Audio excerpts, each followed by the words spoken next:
Hey guys, tonight we're rolling back the clock to an era of blue paint, wild hair, and even wilder dinner parties.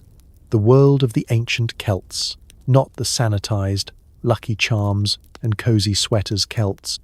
I mean the real deal barefoot warriors who might greet you with a smile or just as easily with a war horn. So before you wrap up in your blanket, take a second to like this video and subscribe. But only if you actually enjoy what I do here. Drop a comment telling me where you're listening from and how many times you've thought about running off to live in a forest lately. Now, dim those lights, fire up your fan, and try to get comfortable. Maybe tuck your feet in, just in case a rogue wild boar tries to nibble on your toes. Let's pause for a second. Have you ever wondered what life was actually like for a Celtic villager? Could you survive a day in a society where your haircut is a political statement and your neighbour is a guy named Big Fergus who owns nothing but a pig and a battle axe? Did warriors paint themselves blue? Or was that just for extra scary Mondays? Was every festival just an excuse for someone to start a fire or a wrestling match? Would you make it through a Celtic winter? Or would you tap out the first time you had to bathe in a river colder than your ex's heart? Congratulations! You've just woken up in 350 BC in the misty hills of ancient Gaul. Your shoes are missing. Your hair is aggressively braided. And someone just handed you a wooden sword. Good luck. You open your eyes to the unmistakable sound of a cow standing on your cloak, a rooster having an existential crisis, and about 3 separate children already poking your face. The concept of personal space hasn't been invented yet, and your bed is a pile of old animal skins that somehow manages to be both lumpy and damp. The fire is out, your feet are freezing, and someone ate your breakfast hazelnuts. Welcome to sunrise in a Celtic roundhouse, where you're never alone but always mildly uncomfortable. Let's start with the air. It's thick with the aroma of last night's communal stew, the earth floor, a dash of wood smoke, and of course, eau de cow. If you're hoping for the crisp, linen-scented mornings of a hotel room, adjust your expectations. Here, your first breath of the day includes hints of damp moss, wet fur, and the distant promise of manure. Someone in the pile, could be a child, could be an elderly uncle, lets out a heroic yawn and accidentally elbows you in the ribs. Good morning to you too. Rolling out of bed isn't so much rolling as it is extracting yourself from a human and animal lasagna. You wriggle out from under the sheepskin covers, narrowly dodging the cold nose of a curious dog, and instantly feel the chill of the earth through your only pair of socks. Socks, by the way, are not the thick, fluffy kind you buy in a six-pack. They're more like suggestions of socks, thin and full of historic holes.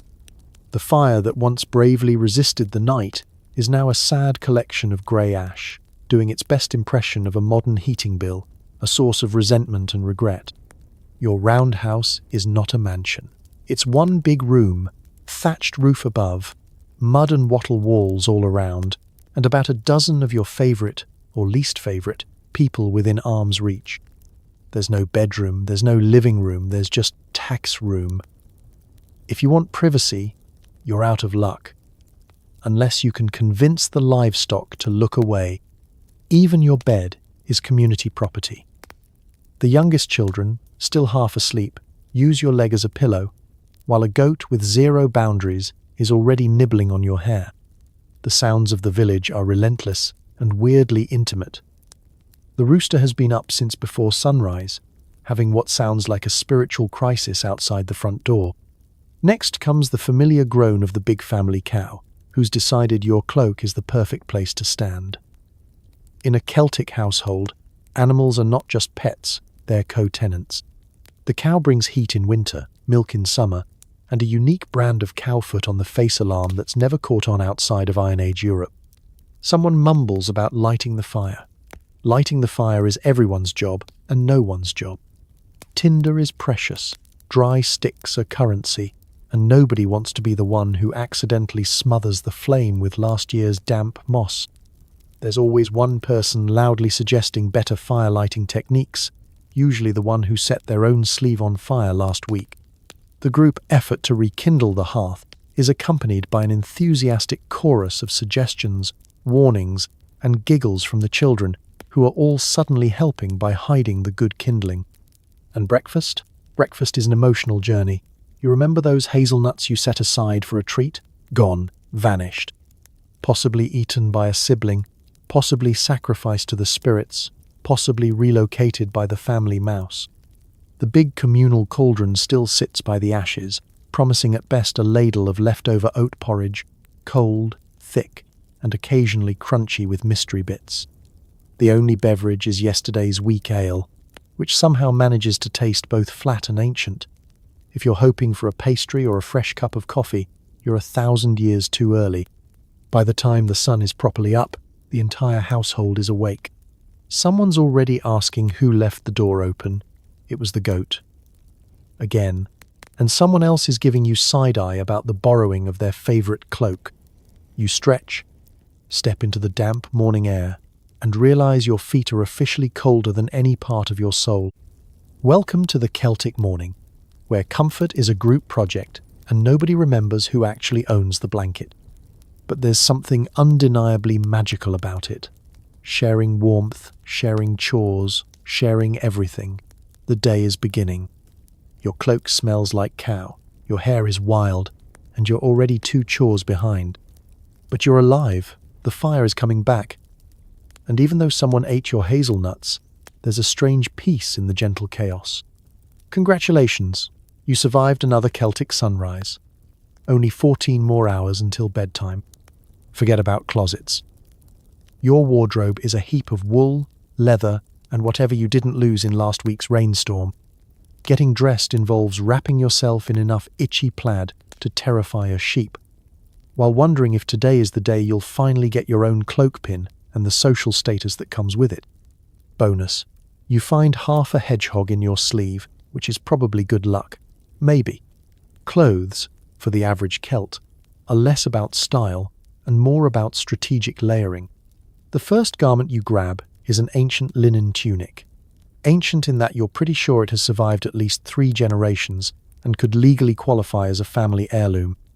Linen is great in summer, not so great in a damp, wind-blown roundhouse. Still, you throw it on, marvelling at the patchwork of stains, holes, and suspicious historical markings left by previous owners. Next comes the real battle, wool. If you've ever worn wool socks on a chilly morning and thought, warmth, congratulations, you've never met Celtic wool. This is wool that's been sheared, spun, dyed with questionable plants, and then beaten senseless against rocks until it achieved maximum scratchiness. You drape a heavy, plaid cloak around your shoulders, the pattern supposedly identifying your tribe, or perhaps just whichever dye Aunt Nuala spilled on laundry day. If you can feel your arms under all the layers, you're doing it wrong. Now, let's talk about fasteners. There are no buttons, no zippers, no Velcro. You secure your layers with whatever's available. Leather belts, twine, bone pins, or, if you're feeling fancy, the legendary cloak pin. Getting a real metal cloak pin is a big deal. It's the Iron Age version of buying a designer bag, only with a greater risk of tetanus. If you can't find your pin, you improvise. Some mornings you leave the house held together by nothing but stubbornness and a dream. Underneath it all, underwear is, well, optional. If you're lucky, there's a softer linen under tunic. If you're not, you simply accept that chafing is a part of life, like rain or an angry goose. Breeches, think rough shorts, cover your lower half, and if you're going out into the wild or waging a minor feud, you might layer up with an extra skirt or even leather leggings. There's nothing like adding an extra layer of damp to really get the circulation going. Shoes? That's optimistic. Footwear is basic. Thick strips of rawhide tied with whatever string you can find, or perhaps nothing at all. Most mornings, you step into yesterday's mud-caked shoes and hope you don't lose them in the first bog of the day. Socks, as discussed, are so holy they could double as fishing nets. If your toes are still attached by evening, you chalk it up as a victory. Jewelry, if you have any, serves multiple purposes. Bronze torques, big neck rings, aren't just status symbols, they're also handy for convincing Romans you're not to be trifled with. Brooches, pins, and shiny beads signal your tribe, your family, and how well you can barter for shiny things at the festival. Children's jewelry is mostly found objects, carved bones, shells, and occasionally something sparkly pried off a Roman sandal. Let's pause and compare to modern times. Dressing in the 21st century means standing in front of a closet, pondering which black t-shirt says I'm fun, but I'm not trying too hard. Dressing in Celtic times means hoping you don't accidentally tie yourself to the family pig, while also making a statement about your ancestry. Laundry Day isn't so much a routine as a once-a-season adventure involving the river, soapwort, and a lot of mutual accusations about who lost what garment and why it now smells like onions. Finally, you look in a polished piece of bronze. No mirrors here, just a slightly shiny plate. Your hair sticks out from under your cloak in wild, tangled braids. Your tunic is slightly uneven. Your shoes squelch. And that hedgehog you found in your sleeve? He's moved on. But you're convinced you have a bit of extra luck today. Congratulations. You're dressed for success, Celtic style. Your look says, I'm ready for battle, foraging, or possibly just another round of chasing escaped goats. If you survive the day without losing a layer, you've outperformed most of your ancestors. Welcome to Fashion Iron Age Edition. It's not glamorous, but it's definitely unforgettable. You grab a lump of blue woad, smear it on your cheeks, and try to tame your hair into something less startled porcupine. Turns out, the Celts took hairdos very seriously. One wrong braid and suddenly everyone thinks you're from the wrong tribe. The face paint isn't just for war, it's for breakfast, weddings, and confusing Roman tourists. The mirror doesn't exist, so you make do with a pond, a polished bronze disc, or just the confidence that comes from not knowing what you look like. First up, woad. This isn't just blue face paint, it's the Celtic SPF 50, bug repellent, intimidation tactic, and small talk starter all in one. The Celts believed that woad, a blue dye from the Isatis tinctoria plant, had mystical properties and might even heal wounds. At the very least, it keeps people guessing about your sanity. You swipe some stripes across your cheeks, maybe a spiral on your arms for style, and try to look both fierce and approachable, a tricky balance when you resemble a blueberry in a midlife crisis. Now for the hair. Celtic hair was an announcement, not a background detail. Every style told a story. Of tribe, family, personal victories, or, in your case, whether you lost an argument with a bramble bush. Warriors favoured wild, spiked hair, often stiffened with lime or clay. Think Iron Age gel, but with the pleasant aroma of mortar mix. The goal is to look twice your actual size, just in case any Romans are watching from the next hill. If you ever wondered how to combine a mohawk mullet, and I just woke up in a thunderstorm, you've found your historical moment. Braiding is an Olympic-level sport. Each braid, knot, and twist signals something.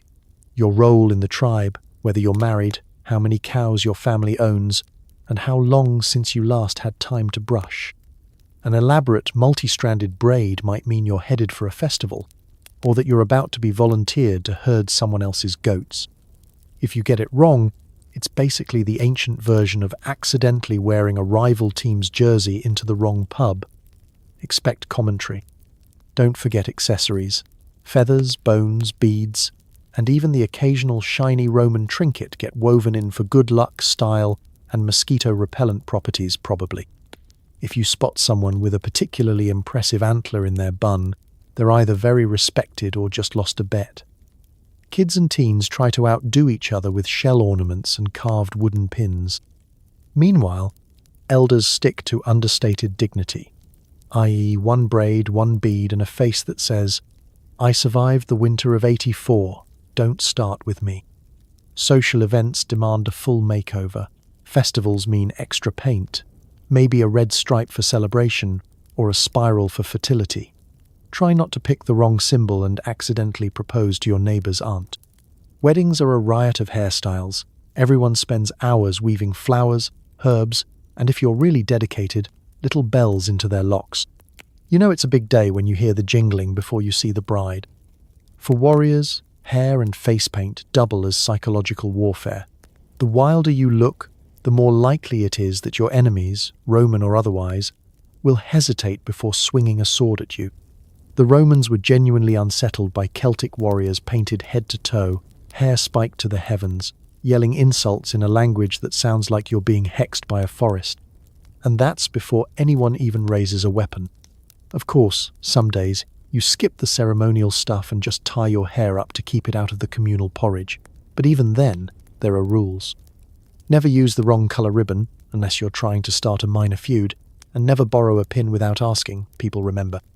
So you finish up, blue stripes glowing, hair standing tall, and braids woven tight.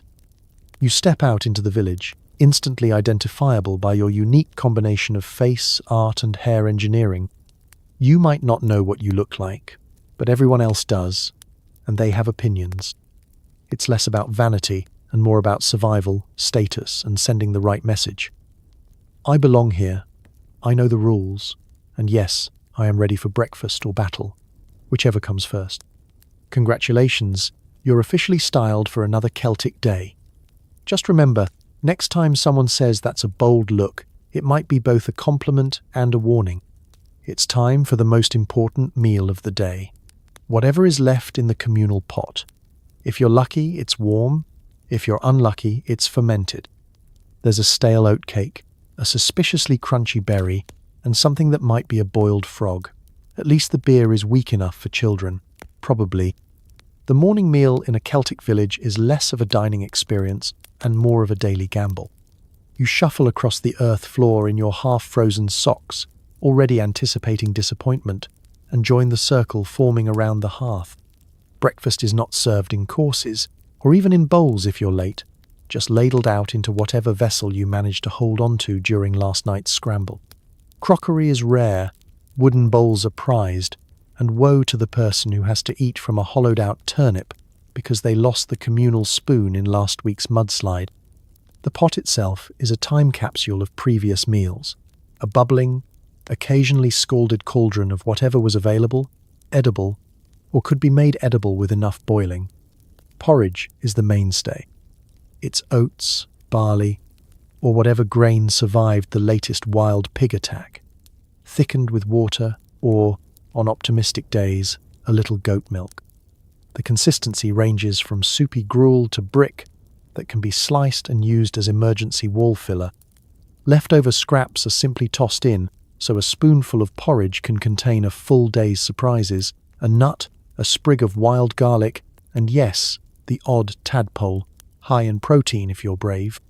Hazelnuts are a rare treat, unless someone ate yours during the night, in which case breakfast comes with a side of resentment. If you're very lucky, there might be a handful of wild berries, picked hastily and with little concern for whether they are technically edible. You learn to eat first, Google later. A hard oat cake sits by your side, more weapon than food. These things could dent a helmet. You gnaw on it, pretending you're enjoying the texture, which is best described as prehistoric biscotti. Every so often, you bite into something unexpectedly crunchy and pray it's just a toasted seed and not, say, the last of your dental enamel. Someone offers you a slab of goat cheese. It's sharp, tangy, and has spent an unspecified amount of time aging near the fire, absorbing the complex aroma of last night's smoke, wet dog, and optimism. It's a flavour profile that would bring a modern cheesemonger to tears, for all the wrong reasons. You nibble carefully, weighing the odds of survival against the risk of hunger. Everyone pretends to like it. No one wants to offend the goat, who is currently staring at you with the haunted gaze of someone who knows what happens to the slowest villager. And then there's the beer. Yes, beer for breakfast. Before you judge, remember that the local water source is about 90% parasite, 5% mud, and 5% ancient Celtic mystery. Brewing ale makes the water slightly safer, and with the alcohol content lower than modern orange juice, Even toddlers get a sip. It's cloudy, sour, and occasionally chewy, but nobody's complaining. Except maybe for that one uncle who always insists it was better back in the day, before the Romans ruined everything.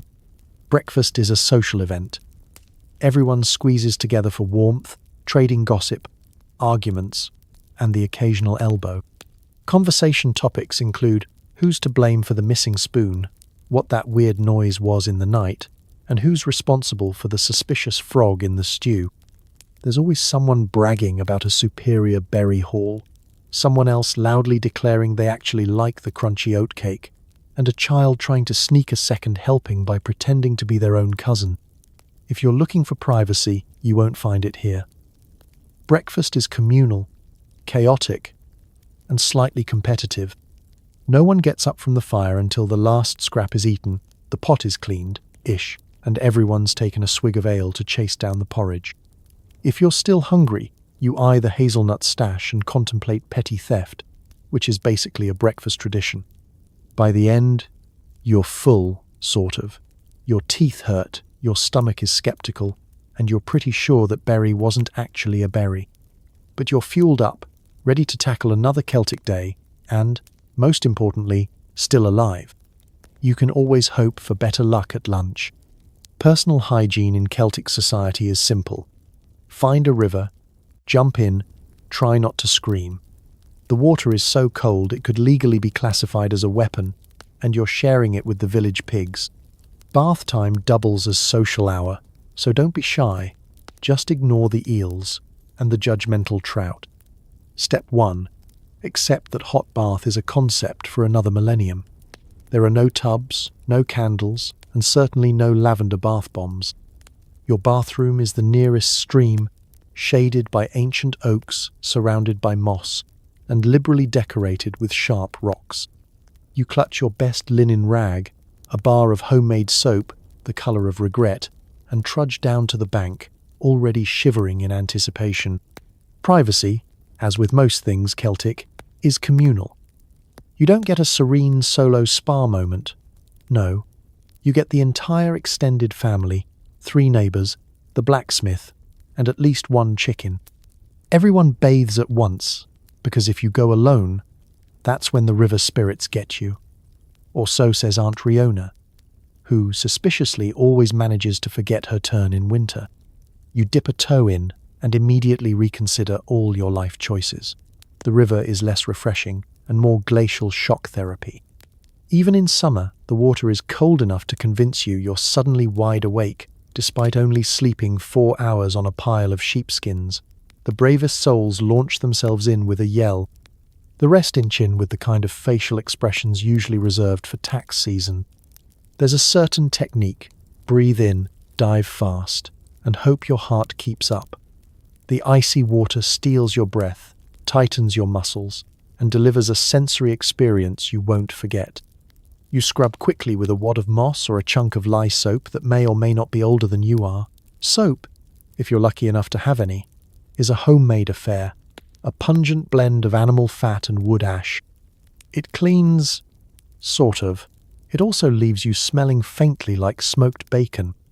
While you're battling the elements, the village pigs waddle in, grunting their approval and providing helpful company. They seem unfazed by the temperature, occasionally splashing you as they hunt for river weeds or chase the local ducks. At some point, an eel swims by, looking offended at your lack of manners. You try to act nonchalant. Just another day sharing your bath with aquatic wildlife and livestock with no concept of personal boundaries. Then there's the fish. Trout lurk in the deeper pools, silently judging your technique. They are the original neighborhood critics, staring you down as if to say, "Really? That's how you wash your hair?" Sometimes a frog joins in, adding to the general chaos and reminding you that the river is in fact alive and mostly indifferent to your presence. Bathing is also gossip hour. You exchange news, compare bruises, discuss who's feuding with whom, and argue over who used the last of the soap. Elderly villagers shout tips from the bank. Don't forget behind your ears, while small children splash gleefully, unfazed by the cold or the sight of Uncle Fergal emerging from the reeds wearing nothing but a confident smile. Getting out is as traumatic as getting in. Your skin is tingling, your teeth are chattering, and your feet are now impressively clean and impressively numb. You dress as quickly as possible, sometimes putting your tunic on inside out in your rush to escape the wind. Somehow, the pigs are always the last to leave, lingering to savor the muddiest patches. By the end of it, you're cleanish, fully awake, and part of a soggy, shivering, and slightly more hygienic community. There's no plush towel, but the sense of accomplishment is real. You survived the river, the eels, and Aunt Riona's endless stories about what happens to people who skip bath day. And as you trudge home, hair still dripping, you realize that, historically, this is as good as it gets. You're not just clean, you're practically a Celtic spa champion. Just don't tell the trout. They're hard to impress. Your neighbour is a druid. He spends his mornings talking to trees, muttering to the wind, and occasionally sacrificing a very surprised chicken. You're not sure if he's giving you a blessing or just cursing your vegetable patch again. Either way, you smile and wave and try not to make direct eye contact. In Celtic society, the druid is the local celebrity. Priest, scientist, weather forecaster, and neighbourhood conspiracy theorist all in one. Imagine living next to the entire faculty of a liberal arts college, but with more face paint and less personal hygiene. Druids are said to know everything about the world, from the names of the stars to why your carrots refuse to grow straight. They claim to understand the secret language of oak trees and spend long hours staring meaningfully at moss, which, to the untrained eye, looks exactly like regular moss. But you don't question it. Not unless you want a 3-hour lecture on the spiritual resonance of fungi. Mornings begin with chanting. You hear it before you see it. Low, dramatic hums drifting over the hedge, followed by the unmistakable sound of someone gently negotiating with a stubborn boulder. Occasionally, a gust of wind picks up the smell of incense. Sweet if you're lucky, something between burnt garlic and wet sheep if you're not. Sometimes, you catch him dancing around a standing stone, pausing only to sprinkle mysterious powders into the air or yell at passing squirrels. Is it a ritual? Is it performance art? No one's quite sure, but everyone pretends it's normal. The druid's outfit is a conversation starter. Flowing robes, sometimes with bonus mud stains, a belt heavy with pouches full of herbs, and a necklace made of what you hope are just acorns. His hair has reached the legendary stage, decorated with feathers, beads, and the occasional twig that's been there since Beltane. When the light hits him just right, you're convinced he's halfway to becoming a shrub himself. Every village problem eventually finds its way to the druid. Someone's goat won't stop sneezing. Druid. Can't sleep because you're haunted by dreams of angry ducks? Druid. Storms keep flooding your potato mound? You guessed it, druid. He always has a solution, though sometimes it's less practical advice and more try sleeping with a frog under your pillow and singing to the moon at midnight.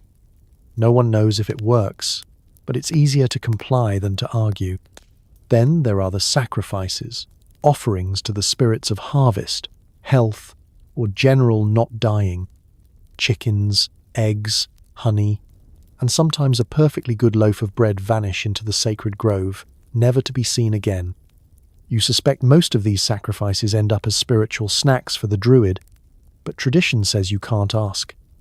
When it's your turn to make an offering, you go big, just in case.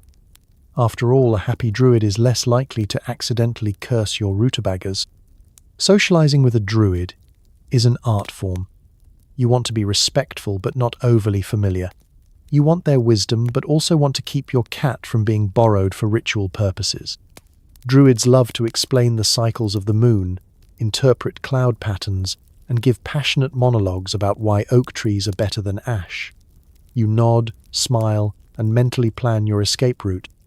Small talk is tricky, one wrong question, and you're caught in a discussion about the metaphysics of dew for the rest of the day. Children, for their part, are both awed and mildly terrified.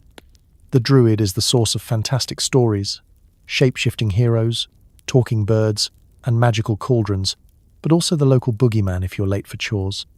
Eat your porridge, or the druid will turn you into a slug is an effective, if ethically questionable, parenting strategy. But despite the odd habits and cryptic prophecies, everyone respects the druid. He's the keeper of law, the village's link to the ancient world, and the only one who knows which mushrooms won't kill you. If he blesses your fields, you feel lucky. If he ignores you, you worry. And if you ever catch him cackling at your leaky roof, well, you just hope it's not a sign. Living next to a druid means your days are never boring. There's always a new ritual, a new theory about why the sun rises, or a fresh warning about the misbehavior of local sprites. It's weird, it's wonderful, and you wouldn't trade it unless, of course, the chicken sacrifices start before sunrise. Then you might consider moving. You, a basket, and the coldest forest in Europe. It's a simple task. Gather enough firewood to keep the hearth going. Complication. The local boar has opinions. The twigs are all damp, and every stick you bring back is apparently the wrong kind, according to Aunt Blathnade. Teamwork makes the dream work, but mostly it just makes splinters. You'd think gathering firewood would be straightforward. Just head into the woods, pick up sticks, go home. Simple. You are, of course, entirely wrong. First, you have to organize a wood party, which is Celtic. For anyone within arm's reach is now legally obligated to help. Small children, grandmothers, a cousin who swore he had a sore ankle, no one escapes the call of firewood duty. Everyone arms themselves with a basket, or, if baskets run short, a large sack that smells suspiciously of onions and despair. The forest is right outside the village, sprawling, ancient, and about 5 degrees colder than the inside of a clay oven. Trees here have been around since the dawn of time, and they know it. Every twig and branch is guarded by mud, brambles, and the ever-watchful eyes of woodland creatures. The village dogs trail behind, hoping for adventure, or at least something edible. As you step into the shadows beneath the trees, the group splits up with the unspoken knowledge that whoever finds the biggest stick wins. The undergrowth is thick, tangled, and seems designed to trip you up at every step. You quickly discover that most of the best firewood is guarded by natural traps, patches of nettles, mysterious puddles, and thorny branches that seem to leap out at just the right or wrong moment. Aunt Blathnade insists that only dead wood from specific trees burns hot and clean, which means you spend a lot of time squinting at logs and pretending you know your alder from your ash. Just when you think you've spotted a perfect pile of dry branches, the local wild boar makes an appearance. He's large, muddy, and extremely territorial. This is his patch, and you're just an unwelcome guest. A standoff ensues. You hold your basket, he holds his ground. After some strategic retreating, running away, you regroup and settle for the less impressive, slightly soggier sticks a safe distance away. You tell yourself the extra moisture is for flavor. Teamwork is, theoretically, the solution. In practice, it's chaos. The children wander off chasing squirrels. The dogs are digging for something only they can smell. And Aunt Blathnade is critiquing every stick you pick up. Too thin, too bendy, too green, that one's got fungus. This one will smoke the house out. You realize why the Celts invented poetry. It's easier than arguing about firewood quality. Halfway through, it starts to rain. Of course, Celtic weather has a sense of humor. And you're the punchline. Everyone huddles under a massive oak, sharing complaints, gossip, and the growing suspicion that someone's been eating the emergency hazelnuts again. Your cousin claims it builds character. You consider building a time machine. Finally, with baskets full of mostly acceptable wood and shoes full of mud, you trudge back to the village. The firewood is deposited triumphantly by the hearth, where it is immediately met with Aunt Blathnade's withering stare. You call that kindling? She mutters, selecting only the choicest sticks and discarding the rest for emergency goat snacks. Despite the rain, the mud, the boar, and the running family debate over whether birch or hazel makes a better fire, there's a strange camaraderie to it all. Gathering firewood is less about efficiency and more about ritual, shared complaint, and the pleasure of returning home a little colder, muddier, and closer to your fellow survivors. You sit by the hearth as the first log catches, watching the steam rise from your soaked cloak, feeling the sting of 100 splinters, and thinking, next time, you might volunteer for pig herding instead. But for tonight, you helped keep the family warm, and that's worth every prickle and all of Aunt Blathnade's expert criticism. Over breakfast, the entire tribe gets caught up on the latest scandals: who stole whose sheep, whose beard is growing in uneven, and what the Romans are up to this week. There's always at least one outrageous story, half of which involve magical sheep and a distant cousin named Lou who can't be trusted. In a Celtic village, the morning meal is less about the food and more about the headlines, delivered fresh, unfiltered, and at maximum volume by whoever snagged the seat closest to the hearth.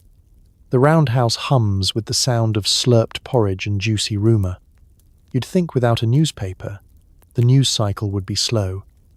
In reality, it's faster than wildfire and twice as dramatic. There's always someone starting the day with a juicy update. Today, it's old Niam, who, after her second mug of weak ale, leans in and declares she saw a Roman scouting party at the edge of the woods. No one quite believes her, mostly because she thought the last Roman was actually just Fergus in his mother's old helmet. But the tale snowballs instantly. Within minutes, the entire tribe is debating if it's time to build more defensive pig fences or just send Lou out as a decoy. Sheep theft is the gold standard of Celtic controversy. Every week, someone's flock is slightly lighter than it should be, and every week, fingers point in every direction. The latest accusation involves a sheep that supposedly vanished in broad daylight, spirited away by fairies, claims one cousin, or by Lou who can't be trusted, chimes another. Lou, by the way, is present, already working on his third helping of porridge, looking both innocent and suspicious at the same time, a talent cultivated over years of unsupervised childhood. No one is safe from breakfast gossip. Young warriors hope for praise after last night's firewood gathering, only to discover the real story is how one of them tripped over a chicken and screamed like a startled Roman. Children titter at the retelling, embellishing details until the poor warrior in question is rumoured to have started an epic battle with the world's bravest hen. Meanwhile, elders compare the state of their beards with the kind of seriousness usually reserved for funeral rites. Patchy, one declares, eyeing his neighbour's chin. Full but lacks lustre, says another, stroking his own proudly. If you're hoping your patchy sideburns go unnoticed, think again. Food isn't sacred at the gossip table. Someone always accuses someone else of hoarding the best berries, or of taking extra cheese under cover of darkness. The children are especially cutthroat, ratting each other out for the last crumb of oatcake with all the diplomacy of a Roman senator. That's not fair. She got 2. Well, you stole my frog. A council forms to arbitrate snack disputes, ending only when the adults threaten to let the druid resolve it with a spiritual contest of rock balancing. As the meal wears on, talk drifts into more existential territory. What the Romans are up to this week. Some say they're plotting to invade, others claim they're just lost, wandering the forests in their fancy sandals, hopelessly trying to build straight roads over perfectly good muddy hills. There's a running joke that Romans can't handle real weather or real porridge, both excellent sources of tribal pride. Someone suggests sending them a peace offering, a loaf of oatcake so hard it doubles as a weapon. By now, breakfast has become a full-blown tribal parliament. Accusations, defences, wild theories about talking cows, and gentle reminders to keep the peace, at least until after chores. The best stories are retold with added flair, voices raised in mock outrage, and occasionally a demonstration involving a wooden spoon and a very confused dog. No one is bored, and no one is safe from the conversational spotlight. It's survival of the wittiest, and you quickly learn to keep your mouth full when someone asks, "And what do you think happened to the missing cheese?" By the time the last bowls are scraped clean, you're caught up on everything from the current sheep census to the ever-growing legend of Lou's misadventures. Breakfast is over, but the stories will follow you all day, travelling from field to forge, gathering more embellishments and extra details until, by supper, the latest news will be almost unrecognizable. Welcome to the real breakfast of champions, porridge, ale, and the world's earliest and nosiest social network. Your daily to-do list is written in mud. Feed the pigs, sweep the hearth, help build a fence that's already falling over, and then try to find that chicken that keeps escaping. The Celts believed in sharing chores, which means everyone blames everyone else when nothing gets done. There's no such thing as a quiet morning in a Celtic village. As soon as breakfast is over, and sometimes before you've finished your last cold scoop of porridge, the entire household becomes a hive of muddy, bustling activity. Chores don't have set hours. They start at sunrise and end whenever someone decides it's too dark to see, or the dog starts snoring, whichever comes first. The list of jobs is as long as the river and about as unpredictable. First stop, pigs. These are not cute, storybook animals. Celtic pigs are clever, stubborn, and equipped with the sort of mud-caked enthusiasm that makes you question why anyone thought keeping them was a good idea. Feeding them is a full-contact sport. You haul slops across the yard, trying to avoid slipping in puddles that might be water, but are probably not.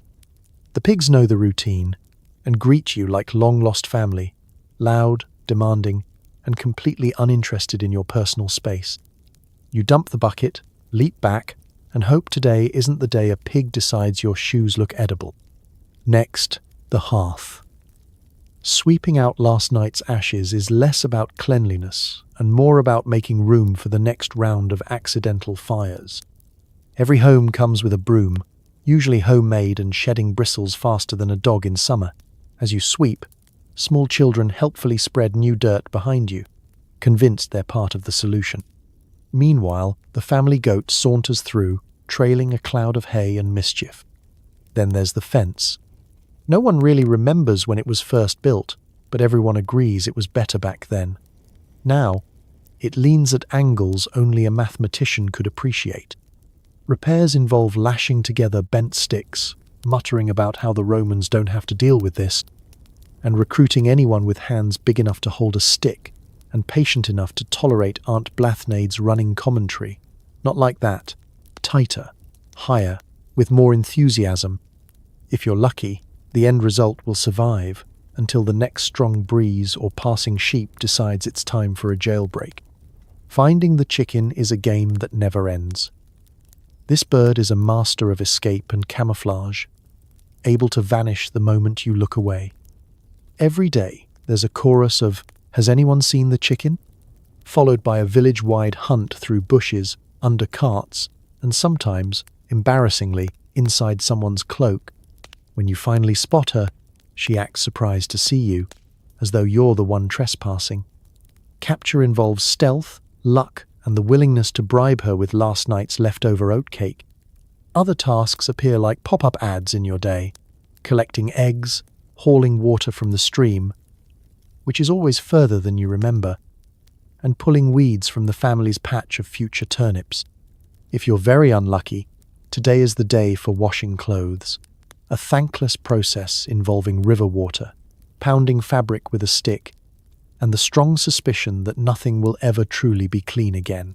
Children are recruited for the most dubious tasks, from testing mud puddles to quality control of berries, which mostly involves eating half the product before it gets to the kitchen. With so many hands at work, you'd think things would run smoothly. In reality, shared chores mean shared excuses. "I thought you fed the pigs." "No, I was fixing the fence." "Who told the goat to eat my shirt?" Accountability is a foreign concept, and when something doesn't get done, blame travels in a circle until it finds a convenient scapegoat, usually Lou, who can't be trusted. But somehow, it all works out. The pigs get fed, the fire gets lit, the fence stands, more or less, and the chicken comes home to roost, eventually. The mud, manure, and endless labour are just the background noise of life in a Celtic village. And at the end of the day, as you collapse by the fire with muddy feet and hay in your hair, you realise that chaos is just another form of community.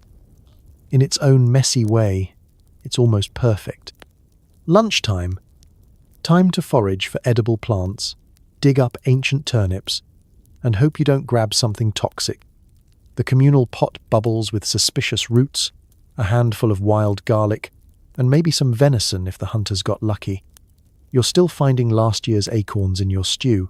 Don't ask, just chew.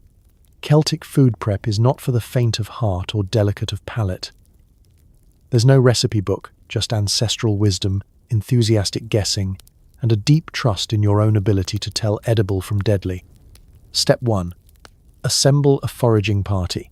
This means anyone who isn't currently chasing the goat, mending the fence, or searching for the runaway chicken.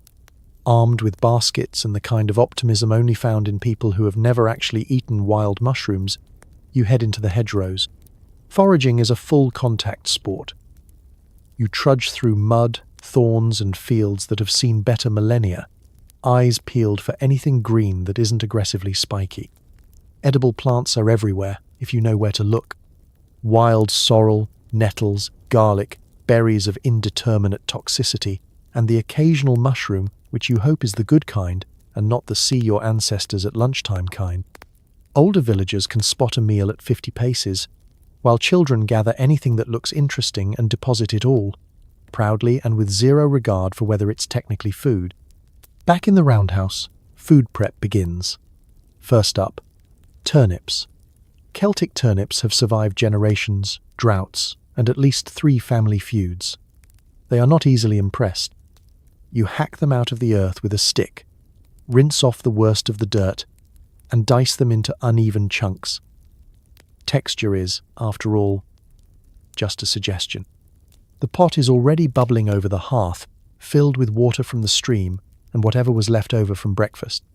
Into the pot go the turnips, the wild garlic, handfuls of greens, and a few acorns left over from last winter's creative phase.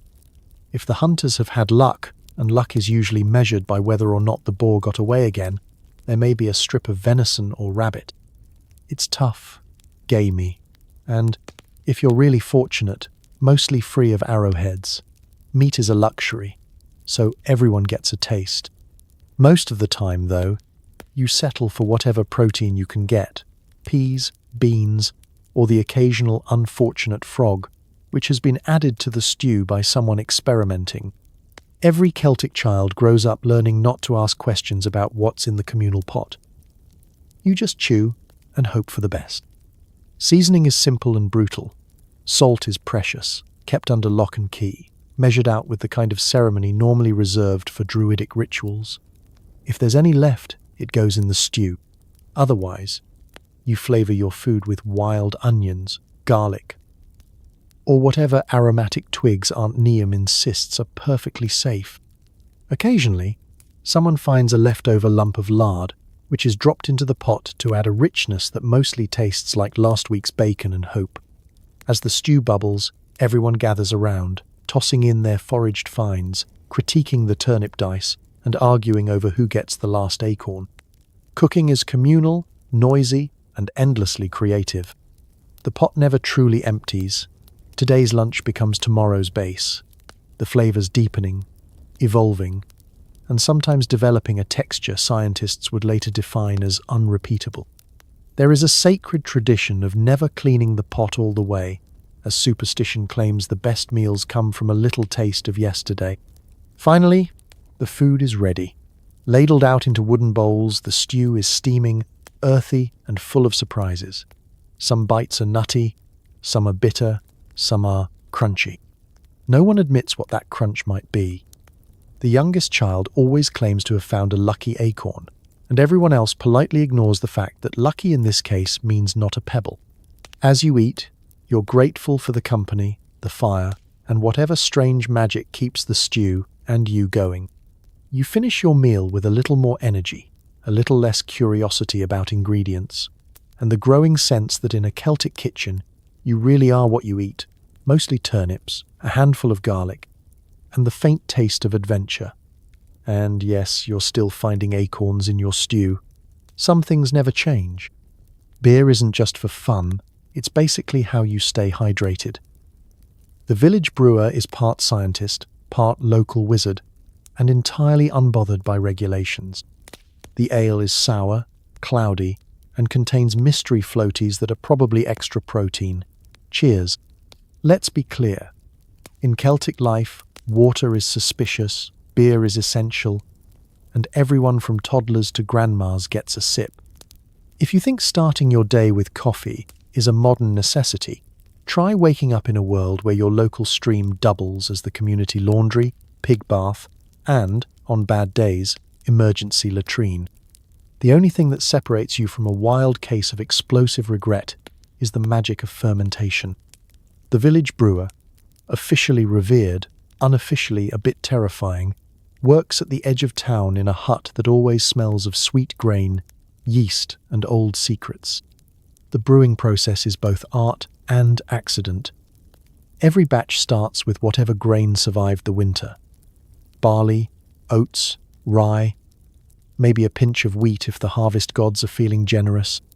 These are soaked, mashed, and boiled in massive cauldrons, sometimes with a stick, sometimes with whatever ancient stirring implement the brewer swears has the best flavour. Hops? Not in this part of history. Instead, the Celts add flavour with herbs like heather, meadowsweet or bog myrtle, most of which also double as natural pest repellents or experimental medicine. Every village has a story about that one time. The brewer used something wild they found behind the graveyard. No one really knows what it was, but everyone agrees the hallucinations were spectacular. Fermentation is guided by wisdom passed down through generations, also known as just leave it by the fire and hope for the best. Wild yeast from the air works its invisible magic, and after a few days, or a week, or whenever someone gets thirsty enough, the brew is ready. The resulting liquid is thick, murky, and mildly alarming in colour. It's served at room temperature, which in Celtic Europe means cold enough to chip a tooth. Drinking is a communal event. Beer is ladled from earthenware jugs, poured into wooden cups, or, if the brewer's feeling generous, shared straight from the cauldron. Glassware is rare, floaties are not. Each sip is a roll of the dice, sometimes sharp and tangy, sometimes bland and flat, sometimes unexpectedly chewy. If you see something bobbing in your mug, don't ask. It's probably just extra grain, or a beetle. Protein is protein. Children drink a weaker version, small beer, which is still safer than the river, and likely tastier than anything Uncle Lou tries to ferment in his spare time.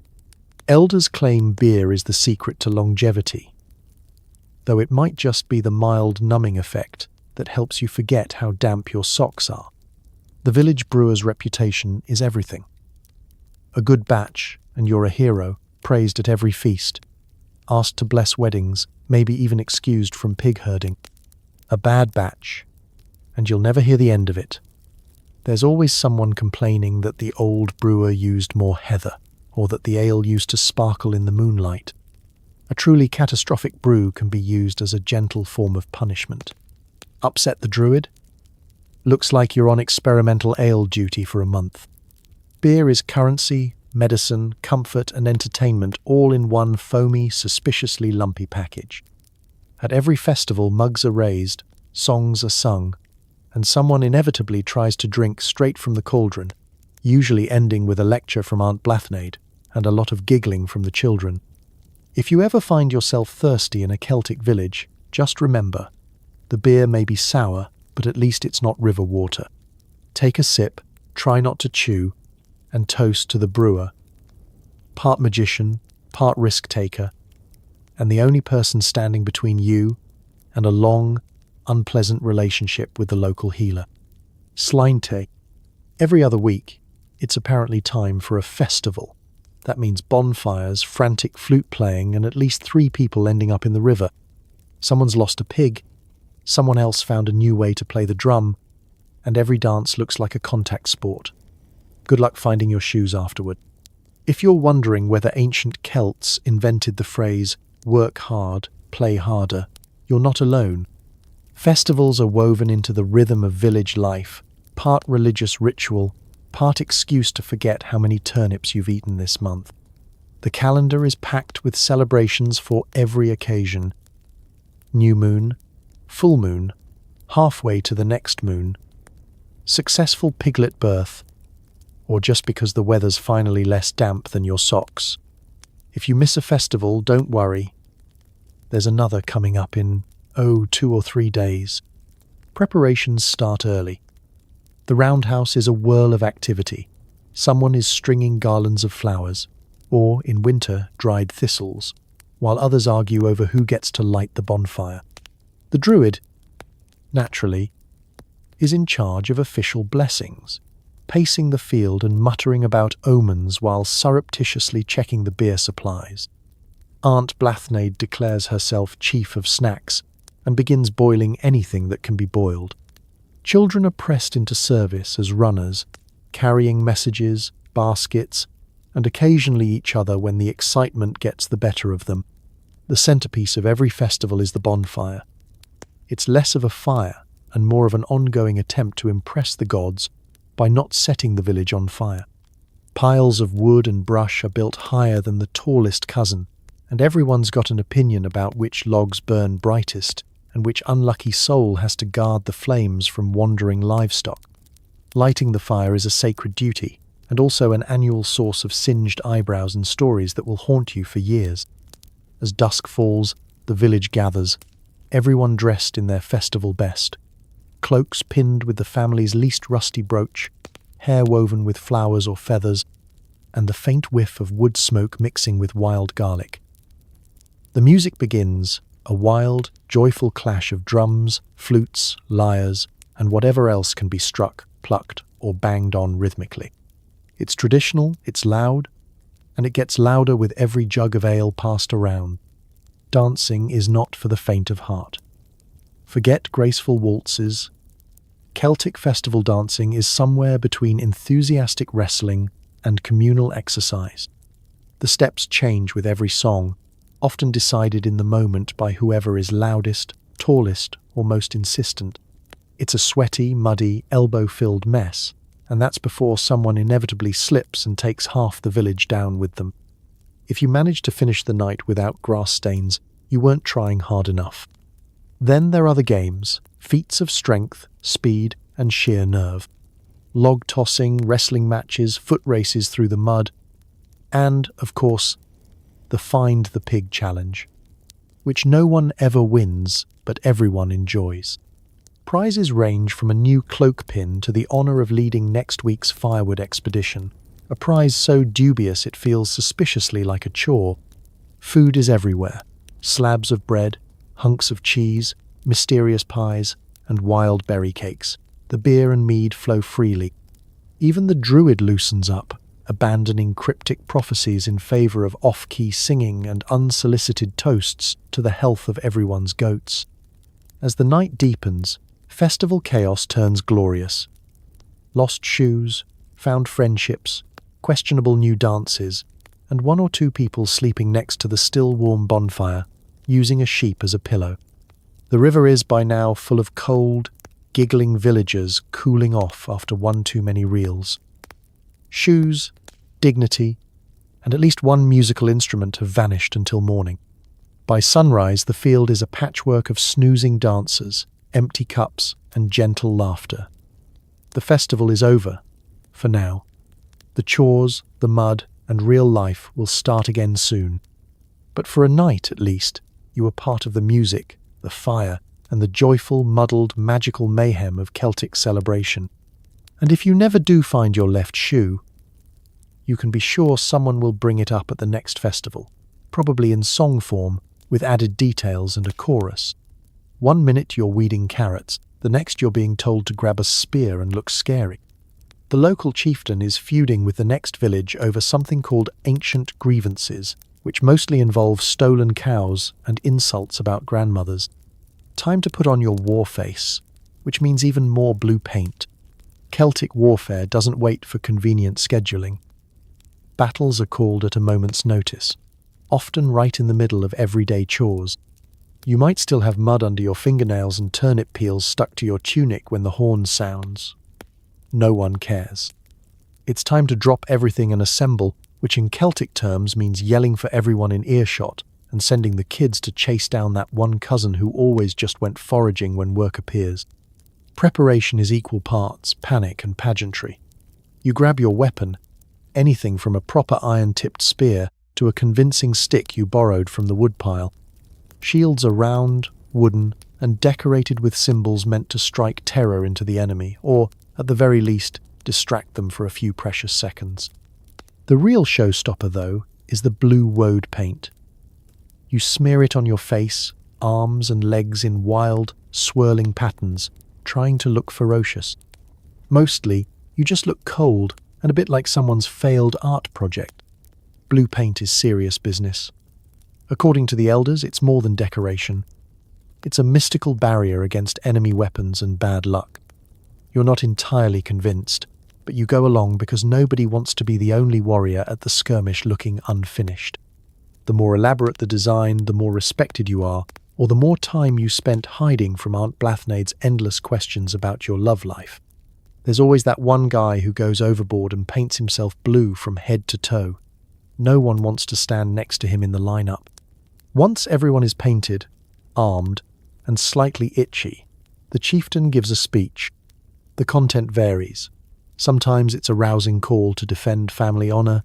Sometimes it's just a recap of every perceived slight going back 6 generations. There are always promises of victory, tales of ancestors who single-handedly defeated entire villages, and at least one veiled threat about what will happen if someone accidentally lets the cows escape again. Battle formations are more suggestion than rule. Some villagers line up in neat rows, others prefer to stand behind the nearest large rock, and a few over-enthusiastic warriors start the action early by charging in before anyone's ready.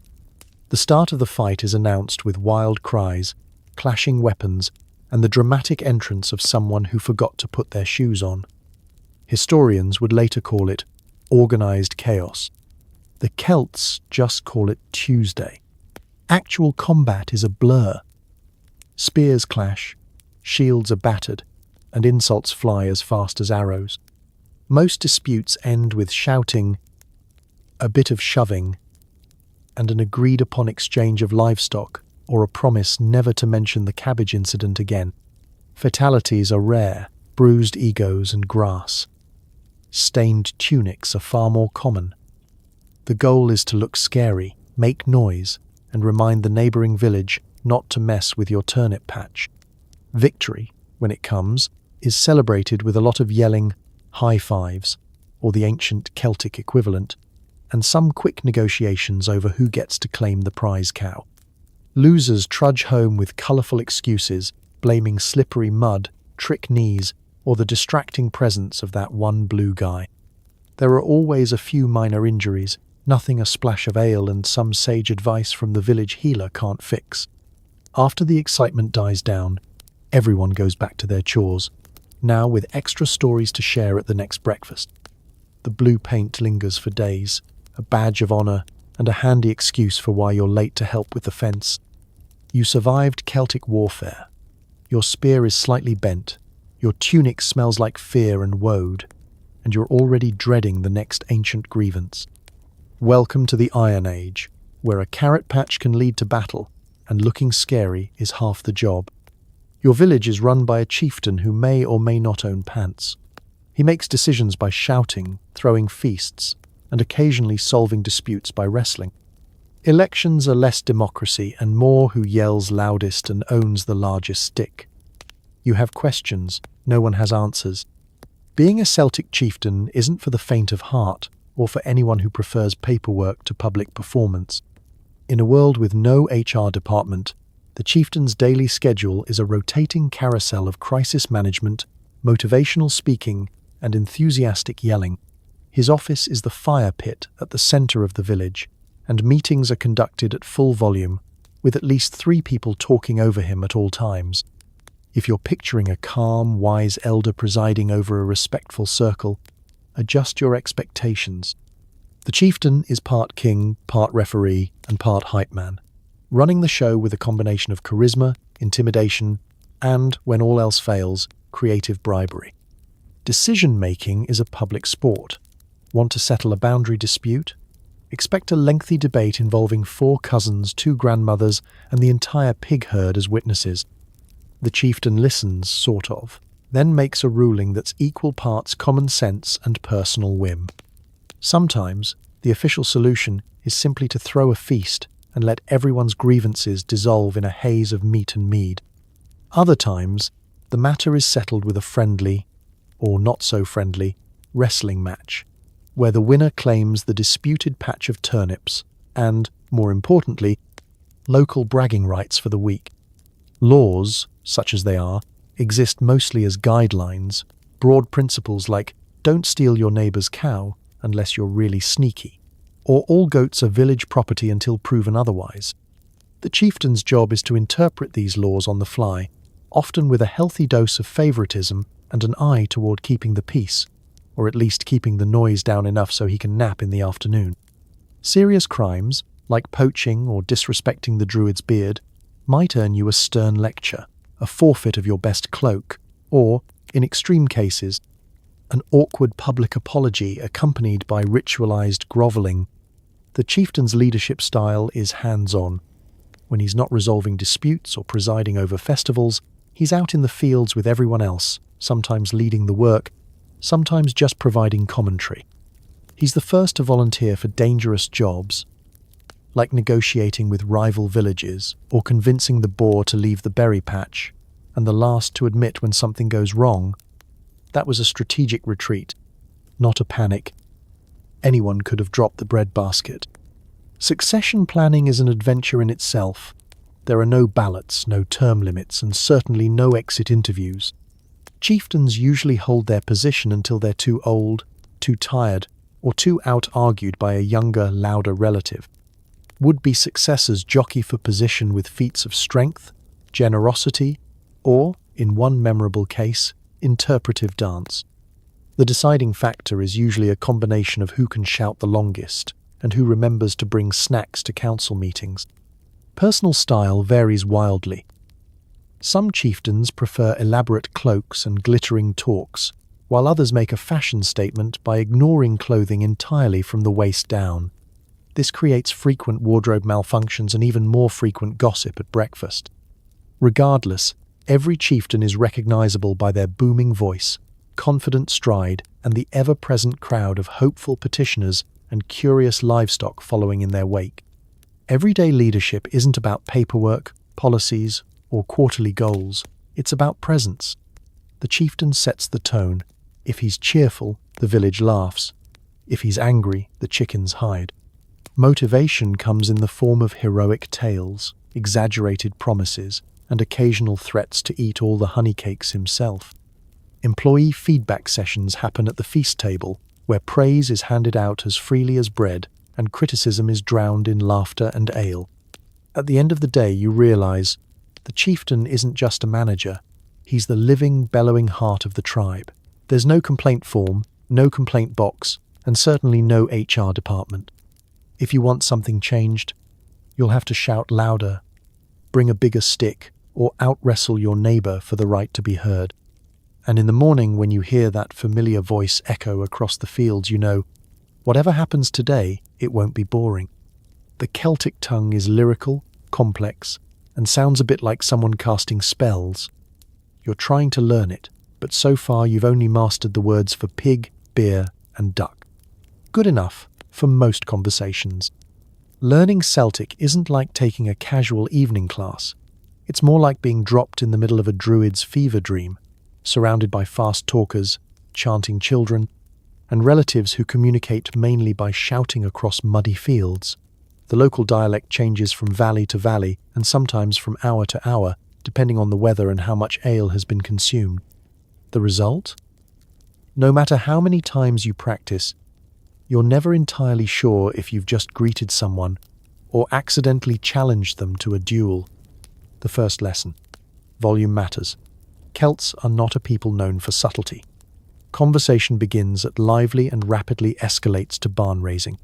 Elders trade gossip at breakfast, children bicker over berries, and every declaration is punctuated with emphatic hand gestures just to make sure even the goats know what's going on. If you can't hear someone, don't worry, they'll simply move closer. and repeat themselves louder until you get the point or your ears start ringing. Vocabulary acquisition is a wild ride. Your phrasebook consists mostly of words picked up by accident. Mud, essential. Move, helpful when herding pigs. And ow, required when stepping on a thorn for the third time today. You quickly realize there are at least 8 different ways to say cold, ranging from brisk to my eyebrows are frozen. There's a whole sub-language for insults. You can call someone as stubborn as a goat, as slow as last year's porridge, or as clever as a particularly cunning sheep. All of them are compliments, sometimes. Song is language too, and you hear as much music as you do conversation. Every event, from dawn to festival, has its own melody. Kids skip through chores chanting rhymes you can't quite translate but suspect are complaints about mud. Adults sing epic tales that go on for so long you forget what the hero's original problem was.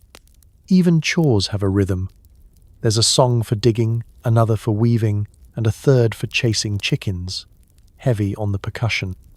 Gestures fill in the gaps. Pointing, waving, and elaborate pantomime are crucial tools, especially when you're new.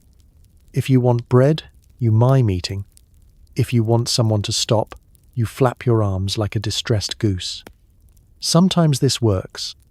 Sometimes it launches an entirely new discussion about geese, which in turn becomes a debate about whose turn it is to fix the fence, which somehow leads to someone reciting a poem about lost shoes. The Celts love a good story, and the language reflects that. Prose is poetic, riddled with metaphors about the weather, livestock, and the behavior of clouds. Asking for directions can result in a 10-minute narrative, complete with dramatic reenactments and at least 2 detours for family history. By the end, you're not sure where you're going, but you know everything about Aunt Neem's legendary encounter with a very aggressive squirrel. Social survival means mastering the art of the ambiguous nod, the half smile, and the I'm listening, I swear eyebrow raise. If all else fails, just echo the last word you heard and laugh when everyone else does. This gets you through most situations, though sometimes you find yourself agreeing to tasks you didn't understand, like being volunteered to sing at the next festival, or worse, referee a pig wrestling contest. Despite the chaos, something clicks. The words, the music, the gestures, the shared laughter at mistakes. It all begins to make sense. Language here isn't just a tool, it's an experience. A communal game where getting it wrong is half the fun. By sunset, you've learned at least 3 new insults, 1 love song, and a rhyme for turnip you're pretty sure is not safe for the druid to hear. You might not be fluent, but you're part of the conversation now, yelling, singing, and gesturing wildly with the best of them. And honestly, that's all anyone here really asks. Children roam free, inventing games with whatever they find. Popular activities include throw rocks at the log, pretend to be a wild boar, and run from Aunt Fionuala. No one knows the rules. Injuries are common, so is fun. In a Celtic village, the phrase childproofing means nothing, unless you count occasionally shooing the kids away from the fire or warning them about the angry goose who has claimed the old cauldron as its territory. Children here are expected to bounce, tumble, scrape, and sprint their way through the day with as little adult intervention as possible. In fact, adult supervision is generally reserved for 2 things: avoiding total disaster and refereeing the mud wrestling finals. The main playground is everywhere and nowhere at once. Any open patch of dirt, field or thicket becomes a magical arena for chaos. Sticks, stones, and animal bones are prized treasures. A length of string, a shiny beetle, or a half-eaten turnip can spark an entire morning's adventure. There's never a shortage of mud, which is both the playing field and the unofficial team uniform. If you come home clean, you're immediately suspected of napping on the job. Game rules, if they exist at all, are fluid and mysterious, changing on the whim of whoever is currently tallest or loudest. Throw rocks at the log has one objective: Throw as many rocks as possible until something breaks, moves, or someone gets bored. Points are awarded for distance, accuracy, and creative explanations when a grown-up asks what happened to the missing pottery. Pretend to be a wild boar is less about acting and more about charging through bushes, snorting, and attempting to uproot imaginary truffles while terrorizing smaller siblings. The only thing more popular is Run from Aunt Fionuala, which requires speed, cunning, and a sixth sense for where she's hiding with her infamous hairbrush. Every child fancies themselves a hero or druid in training. Stick swords clash in epic duels, with imaginary Romans bested and dragons banished to the compost heap. Feats of strength are measured by who can haul the heaviest log, leap the widest puddle, or survive the longest without crying after a tumble. Bruises are badges of honor, grass stains are worn like war paint. If anyone gets a cut, the solution is simple. Show it to a friend, tell a dramatic story about how you fought off a pack of wolves, and wrap it with a suspiciously muddy rag. If the injury is impressive enough, you might even get to skip chores until someone remembers you're faking. Competition is fierce, and alliances shift constantly. Today's best friend may be tomorrow's arch-rival in the great snail race. The eldest children set the trends, inventing new challenges or introducing exotic games overheard from visiting traders. Pebble stacking, one-footed hopping contests, or the ever-popular sneak up on the goat and hope for the best. Prizes are, at best, imaginary, and, at worst, involve cleaning up after the chickens. Animals are not just spectators but unwilling participants. Dogs get dressed up in flower garlands, cats are drafted as monsters, and even the local sheep occasionally find themselves covered in berry juice and declared the chieftain's steed. The less said about the piglet relay race, the better. Adults only intervene when the games threaten property or dignity, or when the festival is in need of a children's performance. Suddenly, everyone is a budding poet, dancer, or actor, nervously reciting lines and giggling through rehearsals. The bar for applause is low. As long as no one cries and everyone remembers their part, the show is a smashing success. As dusk falls, the muddy, scratched, and victorious children are rounded up for dinner, their tales of conquest and near disaster retold with heroic exaggeration. Tomorrow will bring new games, fresh rules, and even more ambitious attempts at chaos. In the Celtic world, play is serious business. It's how you learn, grow, and prove yourself, one scraped knee, missing shoe, and wild story at a time. If you can survive childhood here, you're more than ready for anything adulthood, or Aunt Fionuala, can throw at you. Thinking of popping the question? Hope you own at least 3 cows and a shiny new brooch.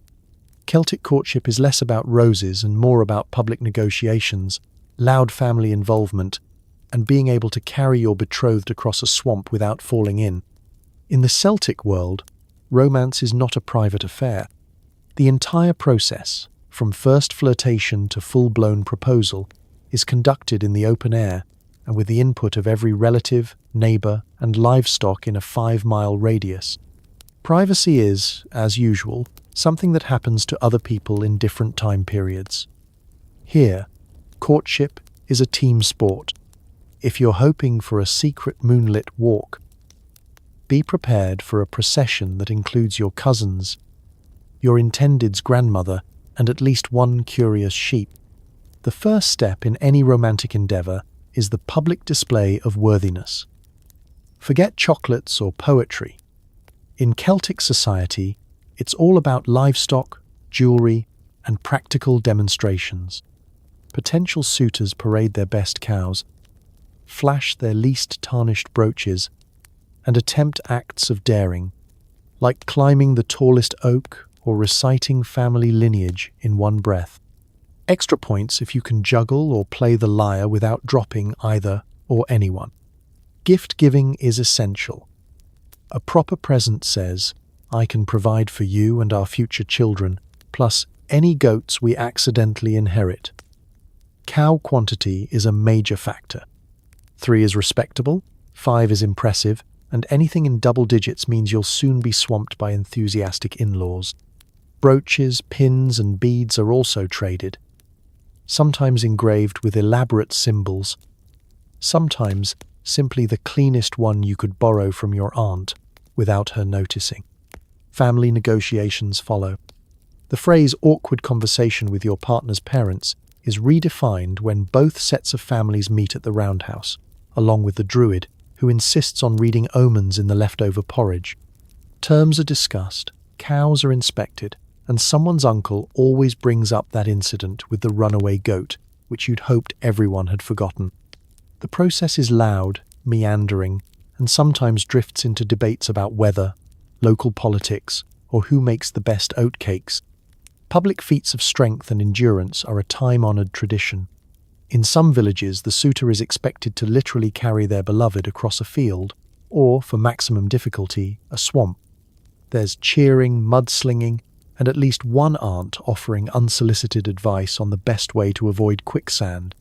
Falling in is embarrassing but forgivable. Dropping your betrothed in front of the whole village is something you'll never live down. Actual proposals are grand, loud, and almost never a surprise. If you're expecting a discreet kneel and ring moment, adjust your expectations. Instead, the suitor stands in front of everyone, sometimes painted, often nervous, and proclaims their intentions with the confidence of a druid predicting rain. There is applause, whistling, and at least one cousin loudly suggesting alternative candidates, just to keep things interesting. The wedding itself is a festival of noise, food, and dancing. The druid officiates, sprinkling everyone with sacred water and mumbling blessings in 3 languages. The families feast on bread, cheese, and whatever livestock wasn't part of the dowry. There are songs, games, and the traditional chase the couple through the village while singing embarrassing childhood stories. By the end of the night, everyone is exhausted, overfed, and ready for another festival, probably before the wedding fire has even gone out. For the newlyweds, romance continues with daily chores, shared cloaks, and the ongoing project of not losing each other in the mud. Love, Celtic style, is practical, communal, and occasionally chaotic. You may not get a moonlit serenade, but you'll never run out of stories to tell your grandchildren, or livestock to remind you how it all started. So, if you ever find yourself in Iron Age Europe, keep your cows close, your brooches shiny, and practice your swamp-carrying technique. In the Celtic world, love is loud, public, and always, always a team effort. Time is measured by the moon, the stars, and whether or not the cows are acting weird. The druid decides what day it is and sometimes invents extra holidays just to confuse everyone. Scheduling is flexible, to say the least. Trying to plan your week in a Celtic village is like trying to use a sundial in a thunderstorm. There are no calendars tacked to the wall, no handy planners, not even a consistent sense of what month it is.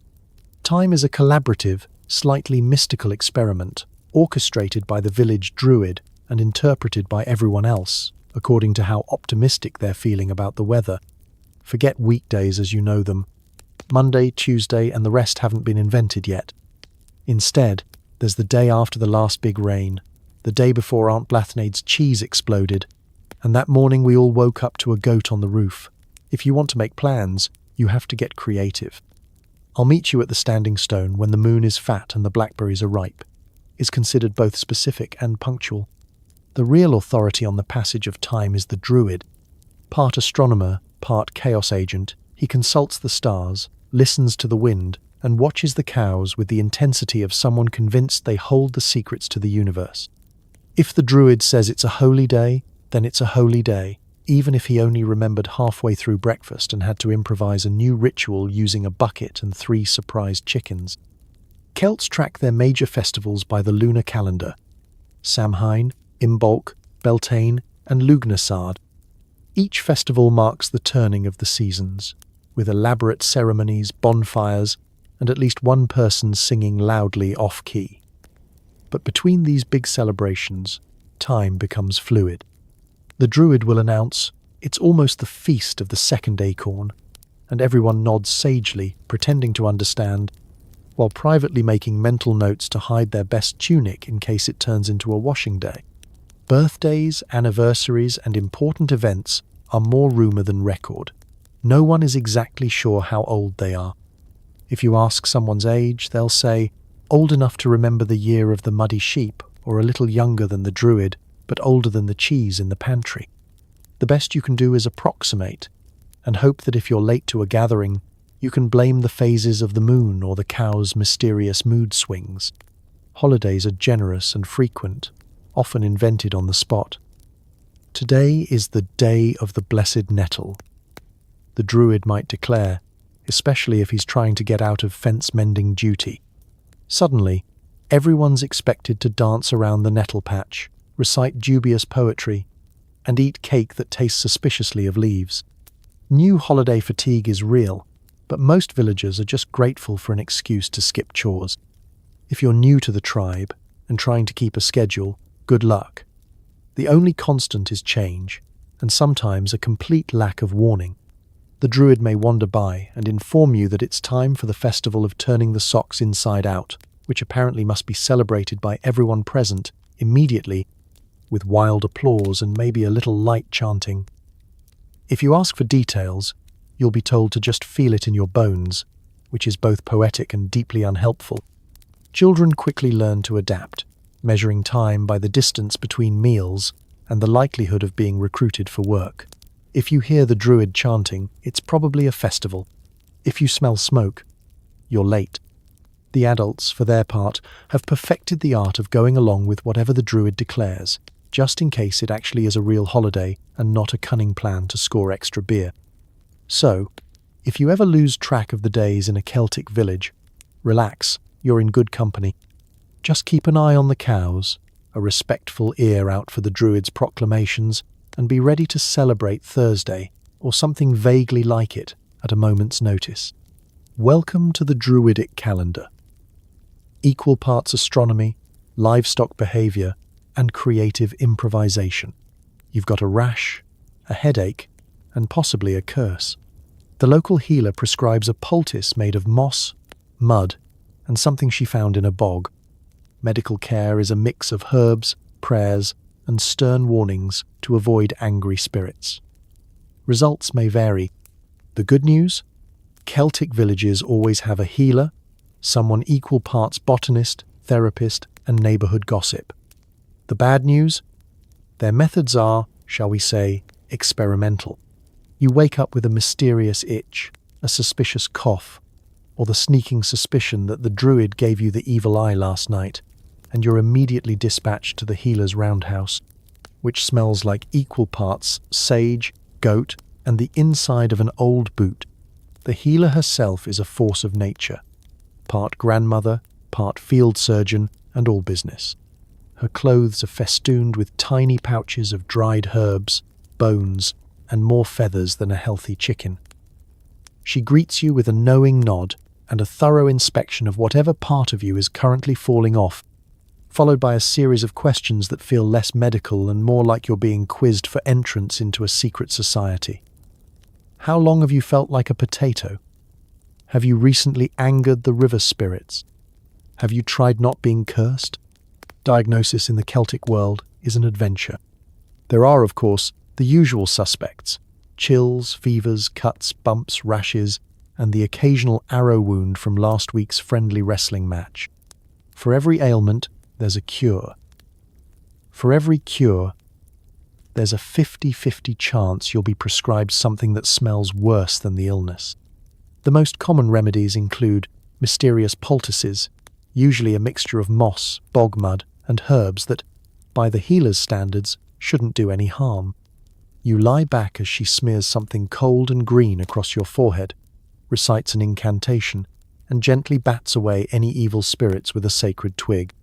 For cuts and scrapes, it's a quick wash with cold river water, a pinch of dried yarrow, and a reassuring you'll live. Bruises are rubbed with a paste of butter and comfrey, which works wonders, or at least makes you smell like lunch. If you're coughing, expect a steaming mug of herbal brew, bitter, mysterious, and strong enough to clear both your sinuses and your moral conscience. The village children claim it cures hiccups, heartbreak, and the urge to skip chores. The healer also dispenses advice, much of it superstitious, and all of it delivered with utter confidence. Don't sleep with your feet facing the door. Always greet the first crow you see in the morning. Never, under any circumstances, eat mushrooms on a Thursday. Spirits, fairies, and ancestor ghosts are part of the diagnostic process. If your symptoms persist, you might be sent to apologize to a rock, sing to the moon, or sleep with a sprig of hawthorn under your pillow for good luck. When things get truly serious, like a broken bone, a raging fever, or a suspiciously glowing wound, the healer calls in backup. This usually means consulting the druid, whose contributions include complicated prayers and a fresh batch of what he insists is medicinal beer. Sometimes, you're sent to the nearest sacred spring, tasked with soaking your feet, whispering your secrets, and returning home smelling even more suspicious than before. Medical outcomes are variable. Some days, the rash clears up after a single poultice, and you're hailed as a miracle of healing. Other days, the symptoms linger, leading to new diagnoses and ever stranger cures. The important thing is that you're never alone. The entire village is invested in your recovery, if only because your illness is the most interesting thing to happen all week. So you take your moss poultice, repeat your prayers, and promise to avoid angry spirits, mysterious mushrooms, and the druid's homemade mead. By morning, you might feel better, or you might just be convinced that you're indestructible. After all, in a Celtic village, a little mud, a lot of faith, and a steady supply of herbal tea can cure almost anything, or at least make you forget what was wrong in the first place. Cleaning the house means sweeping mud into slightly more organized piles and sharing your space with at least one goat. There's no such thing as clutter. It's all future tools, potential weapons, or part of someone's dowry. Step into a Celtic roundhouse and prepare to adjust your definition of clean. The floor is a work of art, hand-packed earth, carefully maintained and meticulously swept, at least once a week, whether it needs it or not. The mud isn't just a nuisance, it's part of the architectural charm, holding everything together, and occasionally swallowing a sandal or two. Most days, sweeping is less about removing dirt and more about rearranging it into convincing, optimistic piles that you will eventually declare done.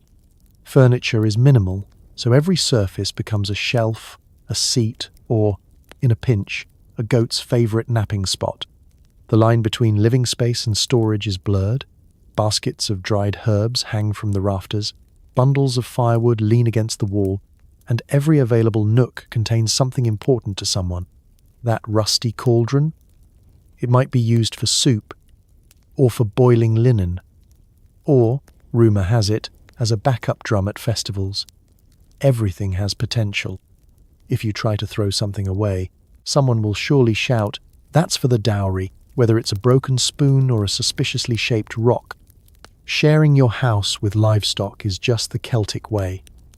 Goats wander in and out, mostly on their best behaviour, occasionally munching on someone's cloak or staging a daring escape with the laundry.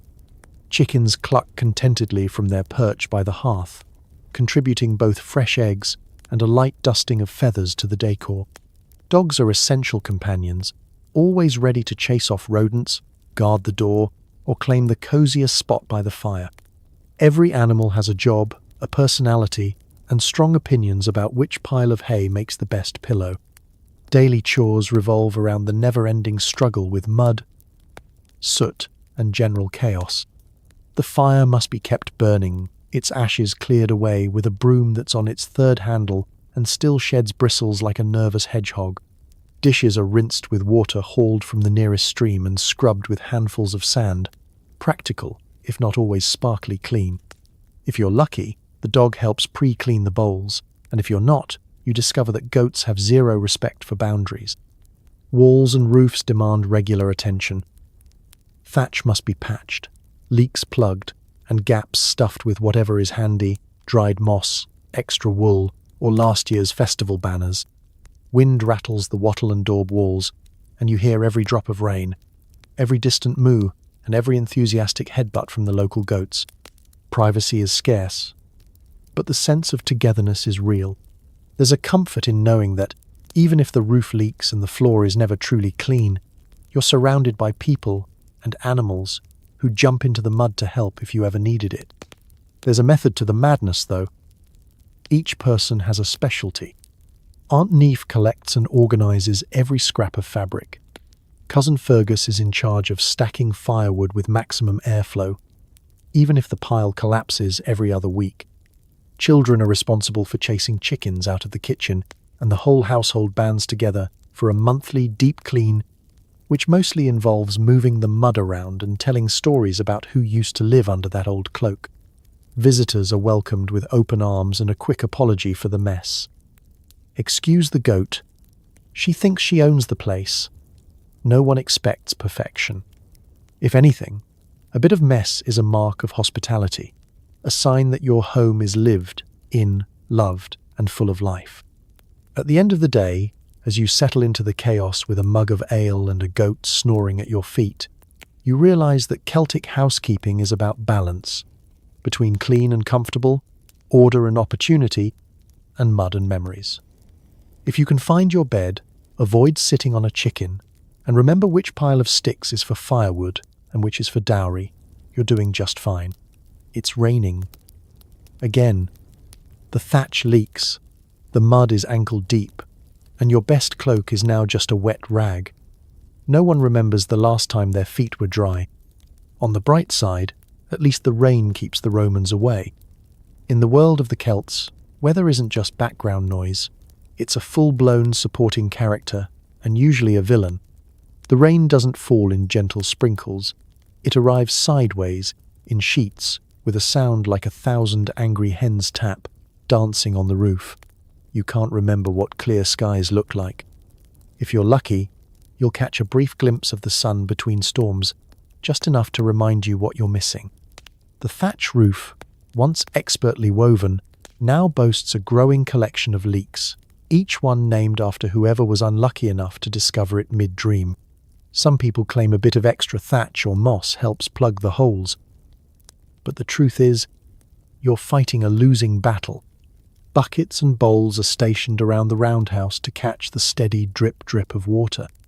Every morning you play musical buckets, trying to avoid stepping in the cold surprise that is an overflow from last night's downpour. And the mud. Oh, the mud. There are more kinds of mud than there are cousins in your family.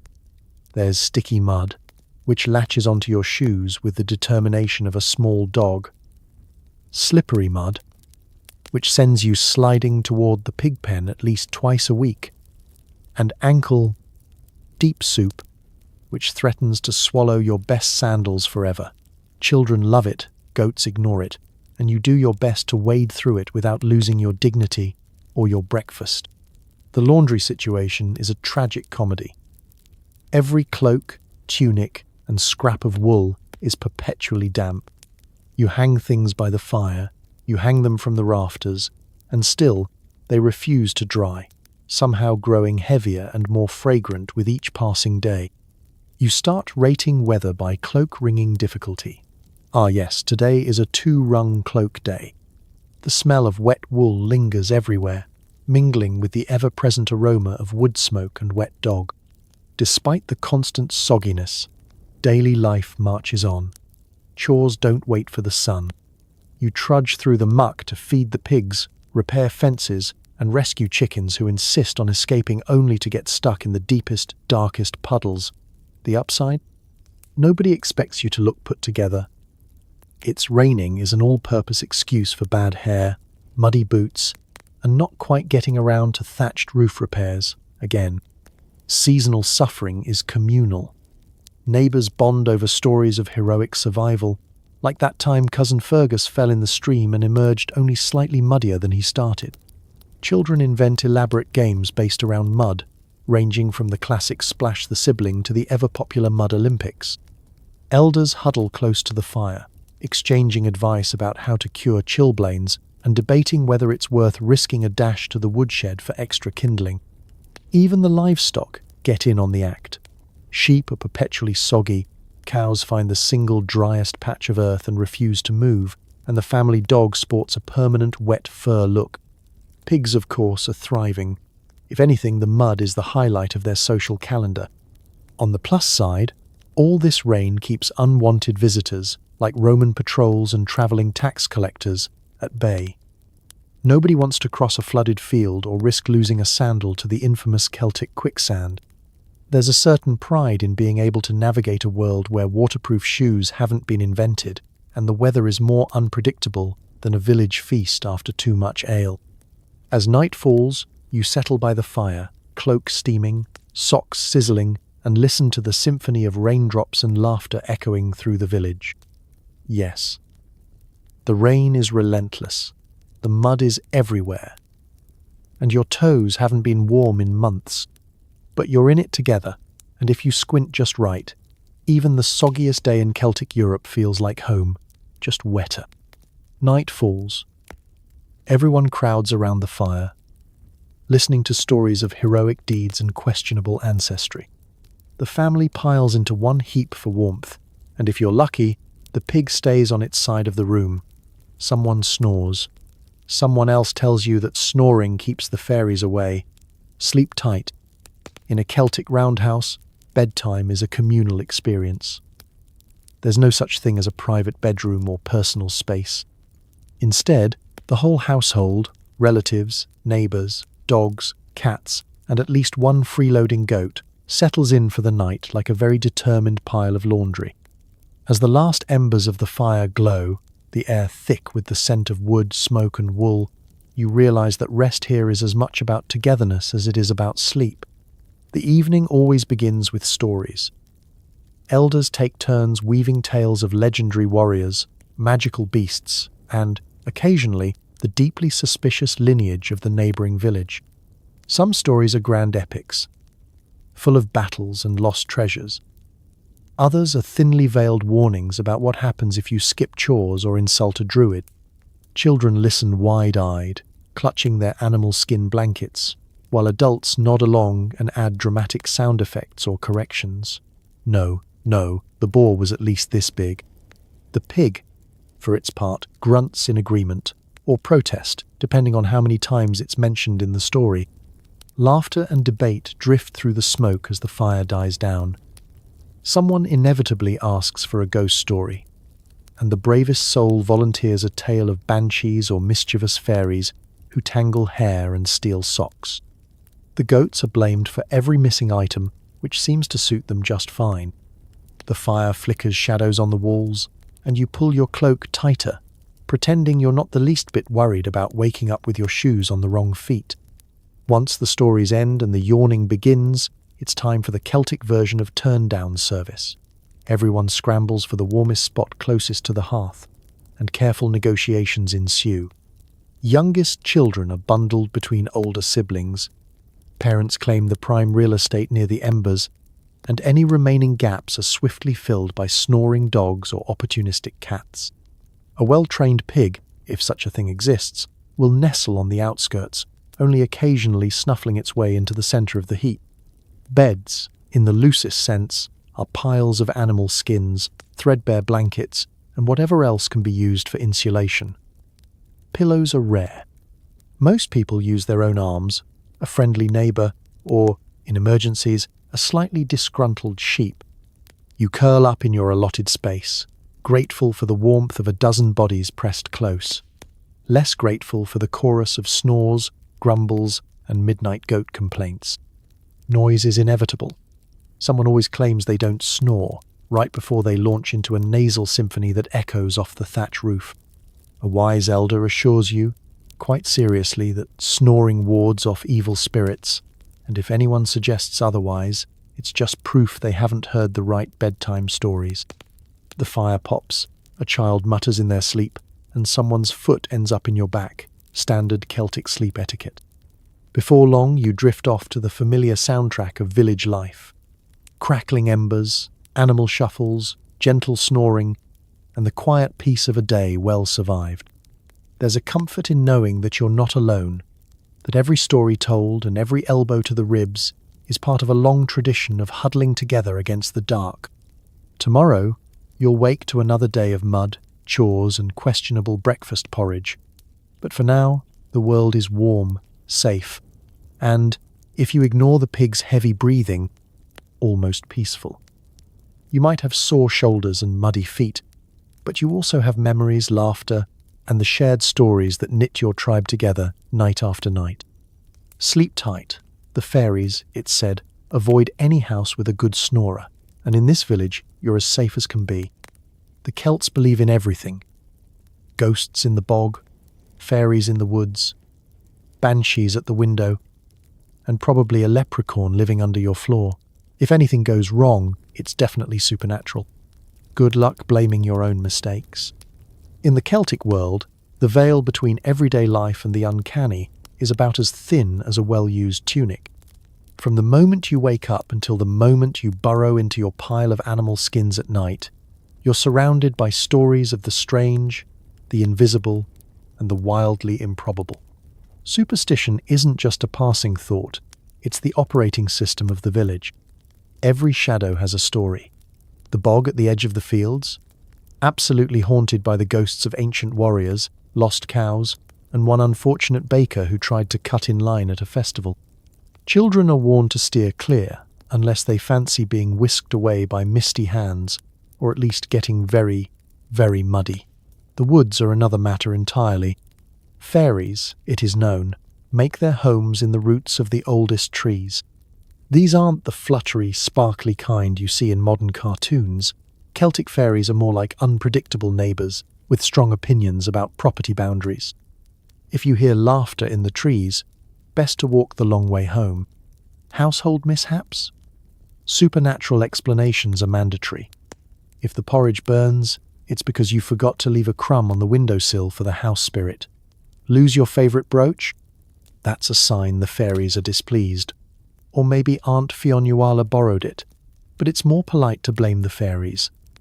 Socks gone missing? Definitely the work of a leprechaun who, legend says, is somewhere under the floorboards, hoarding single socks and the odd acorn for reasons no one quite understands. The Celts have a practical side too. Offerings are made to keep the spirits happy. A splash of ale for the ancestors, a bit of bread for the fae, a carefully chosen rock placed on the village cairn to avoid angering the local bogeyman. You grow up learning to knock on wood. Literally, spit over your left shoulder when you see a magpie, and never, under any circumstances, speak ill of the weather, because the weather listens and it is vindictive. Nighttime brings out the most impressive array of beliefs. The wind howling at the window isn't just wind, it's a banshee passing by, and if you hear her wail, someone in the village will have very bad luck. Doors are barred, and herbs hung by the entrance to keep out unwanted guests, mortal and otherwise. The family pig grunting in its sleep. Some say it can sense when the other world is near. Some say it's just dreaming of turnips. Dreams are messages too. The village healer is the unofficial dream interpreter, able to turn even the strangest visions into sound advice. Dreamed of a three-legged crow? Best avoid the river today and eat extra garlic. It's comforting, in a way, to know that the universe is alive with meaning, even if it means living in constant, cheerful negotiation with the unseen. If something goes suspiciously right, that's also the work of the supernatural. Find a shiny coin? Thank the fairies. Make it home with dry feet? Clearly the spirits are on your side today. Have an especially good hair day? You might owe a blessing to the local water nymph, just in case. Even skeptics play along. Because why tempt fate? You never know when the old stories might turn out to be true. Every villager has at least one tale of a narrow escape, a mysterious visitor, or a time the fire wouldn't light, no matter how much you pleaded. Best to leave an offering, cross your fingers, and mumble a blessing whenever you sneeze. In the end, Celtic superstition is just another thread in the tapestry of village life, woven through every story, chore, and late-night laugh. And really, it's much easier to blame the fairies than admit you left your shoes in the mud again. You decide to visit the next roundhouse over. You're greeted with warm bread, strong ale, and the immediate expectation that you'll tell a funny story, wrestle a cousin, or fix the door.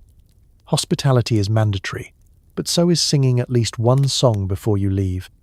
Stepping out of your own roundhouse, you cross a muddy patch of ground and approach your neighbour's home, a thatched, mud-walled haven that smells comfortingly of wood smoke, stewed onions, and sheep. Before you even knock, you're spotted. Celtic villages are small, and your approach has already been noted by 3 children, a goat, and at least one elderly aunt peering through the doorway with a look that says, "Ah, fresh entertainment." As soon as you duck inside, the business of being a good guest, and an even better host, begins. The greeting is always enthusiastic, sometimes overwhelming. There's no such thing as popping by in the Celtic world. If you visit, you're family for the day. Someone shoves a hunk of still warm bread into your hands, the local ale is poured with a flourish, and you're guided to the prime seat by the fire. A cousin you barely know attempts to drape a cloak over your shoulders, either to warm you or to see if you notice the suspicious rip in the hem. Politeness requires that you immediately compliment something. The bread is the best in the village, the dog is especially noble today, and the new door, hanging on one hinge, is sure to keep out at least half the wind. You're expected to settle in and join whatever is already happening, mending a fishing net, watching a baby crawl determinedly toward the hearth, or observing an ongoing debate about whose turn it is to fetch water from the stream. Avoid eye contact with the woodpile, unless you want to be roped into repairs. Celtic hospitality is famous, and for good reason. No one leaves hungry, thirsty, or unchallenged. Meals are communal affairs, full of laughter and unsolicited advice. The bread is passed around, along with cheese, dried fruit, and a bowl of something best described as mysterious stew. You're encouraged to take seconds, thirds, and possibly a fourth helping, all while answering rapid-fire questions about your family, your livestock, and your opinion on the latest village scandal. Entertainment is not optional. Someone insists you share the funniest thing that's happened to you recently, a low bar in a world where goats steal laundry and chickens routinely escape mid-meal. If your story's a hit, expect hearty laughter and dramatic retellings for the rest of the week. If not, no problem. There's always a cousin ready to one-up you with their own tale of near disaster involving mud, pigs, or a runaway cart. Physical activity is part of the experience. Wrestling is the traditional test of strength and good humor. You might find yourself grappling with a cousin twice your size in a friendly contest that always ends with both of you laughing in the mud. If wrestling isn't your style, you'll be recruited to help with a minor repair, patching a hole in the roof, shoring up the firewood stack, or calming a goat that somehow climbed onto the table again. Before you leave, it's time for the obligatory song. Whether you can carry a tune or not is irrelevant. Singing is a village sport. You pick a familiar ballad or invent your own verse about rain, mud, and questionable cheese. Neighbours join in, harmonizing, clapping, and occasionally correcting your lyrics for maximum comedic effect. At the door, you're loaded up with leftovers, a fresh hunk of bread, and half a dozen good-natured reminders to return the favour soon. As you step back into the rain, you feel lighter. Maybe it's the ale, maybe it's the laughter, or maybe it's just the knowledge that in this muddy corner of the world, you'll never be lonely or hungry for long. And if you think you can sneak home unnoticed, think again. Before you're even halfway there, word has already reached your own roundhouse. He sang the cheese song, and Aunt Riona says you owe her a rematch. Hospitality, Celtic style. It's messy, musical, and absolutely unforgettable. Word arrives that the Romans are coming. The village erupts into debates, wild speculation, and the occasional defensive pig fortification. No one quite knows what Rome is, but everyone agrees they're not as good at festivals, and their shoes look silly. For most Celts, Rome is a magical land far to the south, ruled by people with a strange fondness for straight roads and impractical fashion. The only confirmed fact about the Romans is that they march everywhere, never laugh at jokes about goats, and seem disturbingly obsessed with plumbing. Word spreads through the roundhouses faster than a rumour about Lou's latest misadventure. The Romans are coming. Or maybe they're lost. Or maybe it's just a trader from 2 villages over with an especially shiny helmet. Nobody is entirely sure. But why let facts get in the way of a good panic? Instantly, strategy meetings are convened at the hearth. Elders reminisce about the old days, when invaders at least had the decency to announce themselves. Chieftains propose diplomatic solutions, usually involving an offering of cheese, an interpretive dance, or, in one memorable case, releasing a pig into the enemy camp at midnight. The druid weighs in, declaring that Jupiter is, in fact, just a poorly named thunder god and that no self-respecting Celt would ever trust a man in a toga. Children, meanwhile, have their own theories. Some claim Romans are 10 feet tall and breathe fire. Others believe they steal sheep in the night and eat nothing but olives. The bravest children stage mock battles with sticks, marching around in borrowed cloaks and shouting in what they imagine is Latin. If a goose wanders by, it's immediately cast as a Roman war elephant and decorated with an old sock. The main topic of concern, however, is Roman shoes. Word has it the invaders wear sandals, open-toed, with more straps than sense. Celts, whose experience with footwear begins and ends with the mud-resistant model, also known as bare feet, are baffled. How do they keep their toes warm? Asks Aunt Neof, wrapping her feet in 3 layers of sheep wool for emphasis. How do they outrun pigs? Wonders a cousin, examining his own boots, which are currently held together with hope and leftover cheese rinds. Speculation about Roman customs is rampant. Are their feasts any good? Do they really wash every day? And if so, why? The general consensus is that Romans don't know how to party. They sit on hard benches and make speeches, declares an uncle, while we have bonfires, music, and at least one surprise goat at every festival. A brief attempt to emulate a Roman dinner ends in chaos when nobody can figure out what to do with a fork. As for the Roman army, the village is divided. Some are genuinely worried, stockpiling stones and rehearsing their best intimidation faces, which mostly look like someone stubbed their toe on a cold morning. Others are quietly curious. Do the Romans really have golden coins, actual glass cups, and baths the size of lakes? No one knows for sure, but the rumours only grow wilder with each retelling. Someone suggests painting the cows blue as a warning.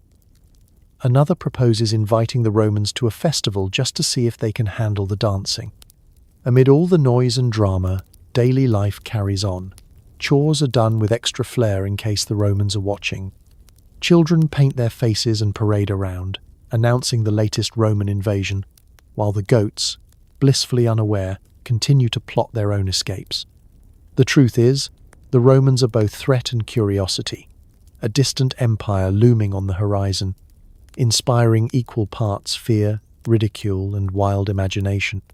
But as the fire crackles and laughter bounces off the walls, the Celtic tribe is content to wait, ready with a feast, a clever joke, and the firm conviction that, whatever happens, nobody throws a better party than they do. And if the Romans ever do show up, well, they'd better be ready for mud, music, and the world's most aggressive welcome committee, complete with defensive pig fortifications and a round of ale. You thought a tiny ankle tattoo was rebellious? Try letting a friend poke a wild boar on your chest using thorns, soot, and whatever fermented beverage numbs the pain fastest. Tattoos are a Celtic rite of passage and a sign of status, or a dare gone wrong. Your only reward for surviving the process, lifelong bragging rights, and some very pointed questions from visiting Romans. In the Celtic world, tattoos aren't just body art, they're a badge of honour, a spiritual statement, and if we're honest, the ancient equivalent of my other cart is faster. Forget popping into a cosy studio with a playlist and numbing cream. Here, your tattoo session is likely to happen on a log behind the roundhouse, with the neighbourhood druid and half your extended family in attendance to offer moral support or just to point and laugh. The tools of the trade are as rustic as it gets. A sharp thorn or bone needle, soot or charcoal mixed with spit, the druid swears this is magical, and a cup of the strongest, weirdest tasting beer you can find. The ink is handmade, the pain is very real, and the process starts with a lengthy debate over what exactly you want permanently marked on your skin. The most popular designs are animals, wild boars, wolves, eagles, each symbolizing something fierce and impressive, like courage, wisdom, or I once outran a chicken. Getting a tattoo is a social event. You lie down on a lumpy pile of furs, clutch your friend's hand, and try to ignore the fact that Cousin Fergus is betting on how long you'll last before fainting. The chosen artist begins the methodical process of tapping the thorn into your skin, dot by excruciating dot, while you try to distract yourself with heroic thoughts, or by chugging more ale. Songs are sung, jokes are made, and the local healer is on standby with a poultice for swelling or pride, whichever hits first. The pain is the point. The Celts believe that suffering for your tattoo makes you braver and, more importantly, gives you a great story to tell at the next festival. No one trusts a warrior with smooth, unmarked skin. The more tattoos, the more respect, or at least the more likely you are to win an argument about who gets the last piece of cheese. Even the village elders show off their faded, slightly wobbly animal designs, earned in their youth and retold as epic sagas. This wolf? Got it, after the winter of 3 storms. Or was it 2 storms and a goat stampede? Hard to remember, but it hurt like both. Children stare in awe, already planning their own first tattoos. Parents threaten to draw turnips on their foreheads if they misbehave, although everyone knows that, sooner or later, every Celt will be peer-pressured into picking a design. For some, the first tattoo marks adulthood.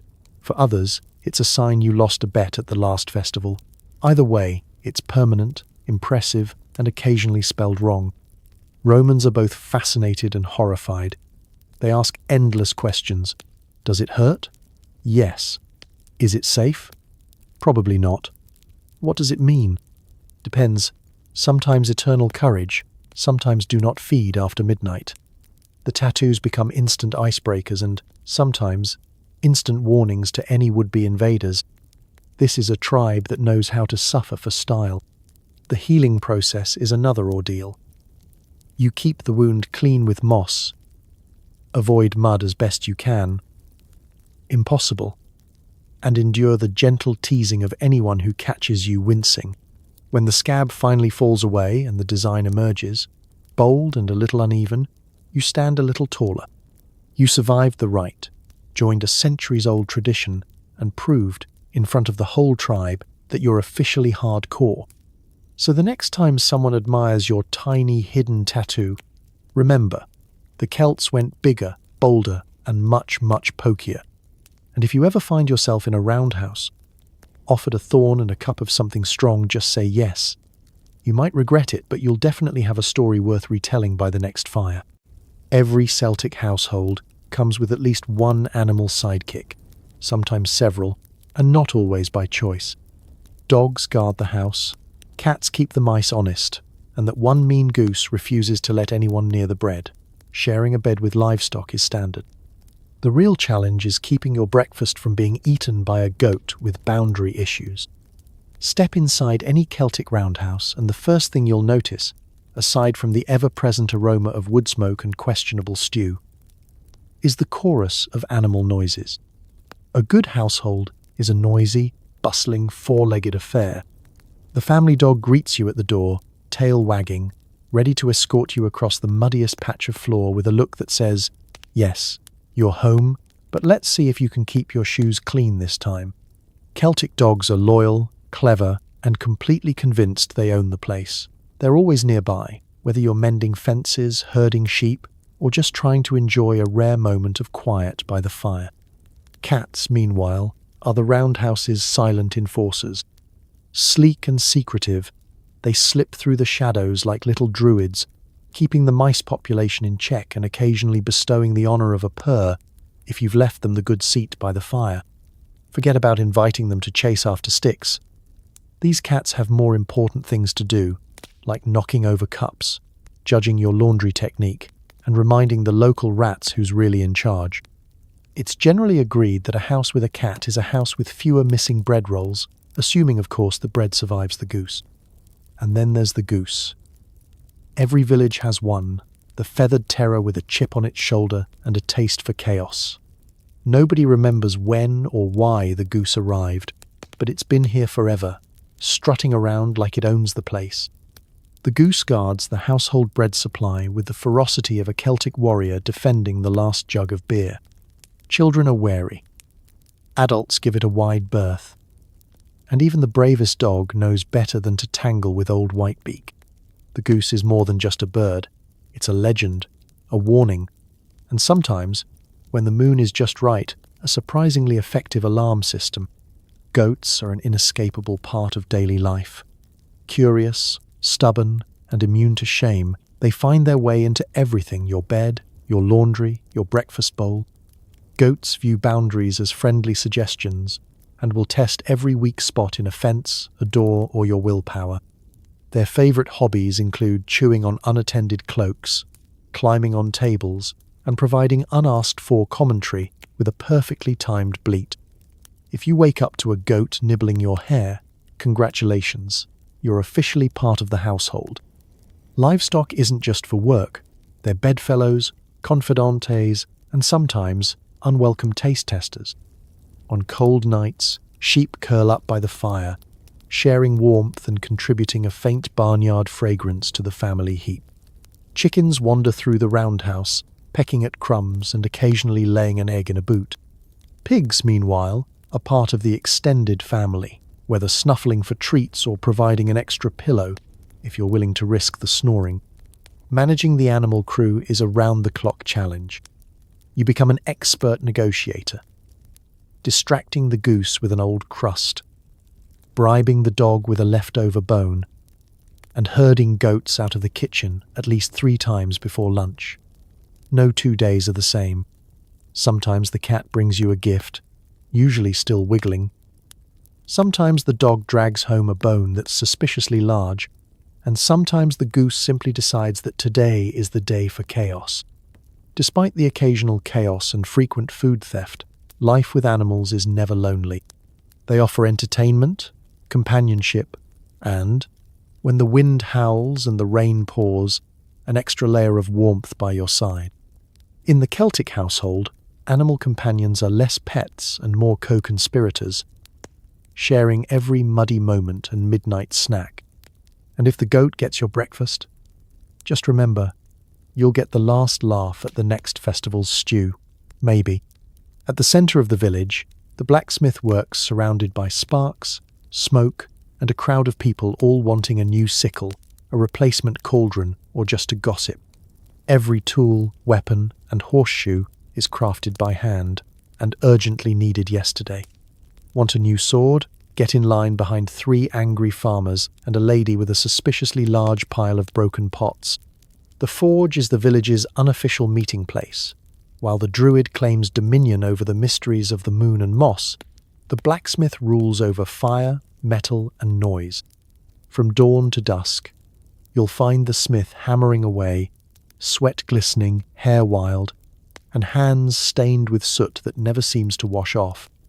The rhythmic clang of iron on anvil is as much a part of the Celtic soundscape as laughter, bickering, and the distant complaints of a goat stuck in a bucket. Everyone in the village depends on the blacksmith. He or she is part artist, part engineer, and part therapist, listening to tales of woe and wishful thinking while shaping blades and mending hinges. Your hoe broke? The smith will fix it. Need a new pin for your cloak, or a cauldron patch for that unexpected hole left by last night's over-enthusiastic fire? There's only one place to go, if you're very lucky. The smith might even craft you a brooch worthy of a marriage proposal, or a shield so shiny that it briefly blinds the local chickens. The line at the forge is never short. Farmers wave battered sickles in the air. Warriors plead for sword repairs before the next skirmish, and children queue up with hopeful eyes, clutching horseshoes they swear will finally fit the family pony. The blacksmith is the master of multitasking, shaping a new axe head while fielding questions about the best way to outsmart a sticky lock or fend off mischievous fairies. Some days, the biggest challenge is sorting through requests. Can you fix my plough? What about a cauldron lid that also works as a drum? And do you happen to have a spare hour to invent something that tells time without the help of the sun, stars, or Aunt Niam's crowing rooster? Unfortunately, inventing a Celtic alarm clock remains a dream. The closest thing is the blacksmith's time-to-get-up hammer, which rings out every morning as a not-so-subtle wake-up call. It's said that if you sleep through the forge's clanging, you're either a druid or in need of medical attention. Most villagers just grumble, roll over, and wait for the goat to nibble their toes instead. The work is tough, the hours long, and the payment rarely straightforward. Sometimes you're paid in coins, sometimes in cheese, and occasionally in the vague promise that someone will bring by a chicken eventually. There are days when the only thing keeping the forge running is stubbornness and a belief that, somehow, everything will balance out by festival time. The blacksmith's biceps are legendary, as are the stories. The time he hammered a sword so strong it split a stone, or when she crafted a cauldron big enough to cook a feast for the whole village, if only anyone could carry it. Gossip is the forge's unofficial currency. Villagers share news and complaints as eagerly as they hand over broken tools. The blacksmith knows who's arguing, who's courting, and who accidentally set their own cart on fire last week, again. If you want the latest scoop, skip the druid and head to the forge. You'll leave with your knife sharpened and your curiosity satisfied. By the end of the day, as the sun dips and the queue finally fades, the blacksmith sits beside the glowing embers, tired but triumphant. Another day, another dozen problems solved, and a mountain of half-promises for tomorrow. Alarm clocks? Maybe next century. But for now, the village runs on muscle, fire, and the unbreakable will of the one person who can make or mend anything, except, of course, a decent way to sleep in.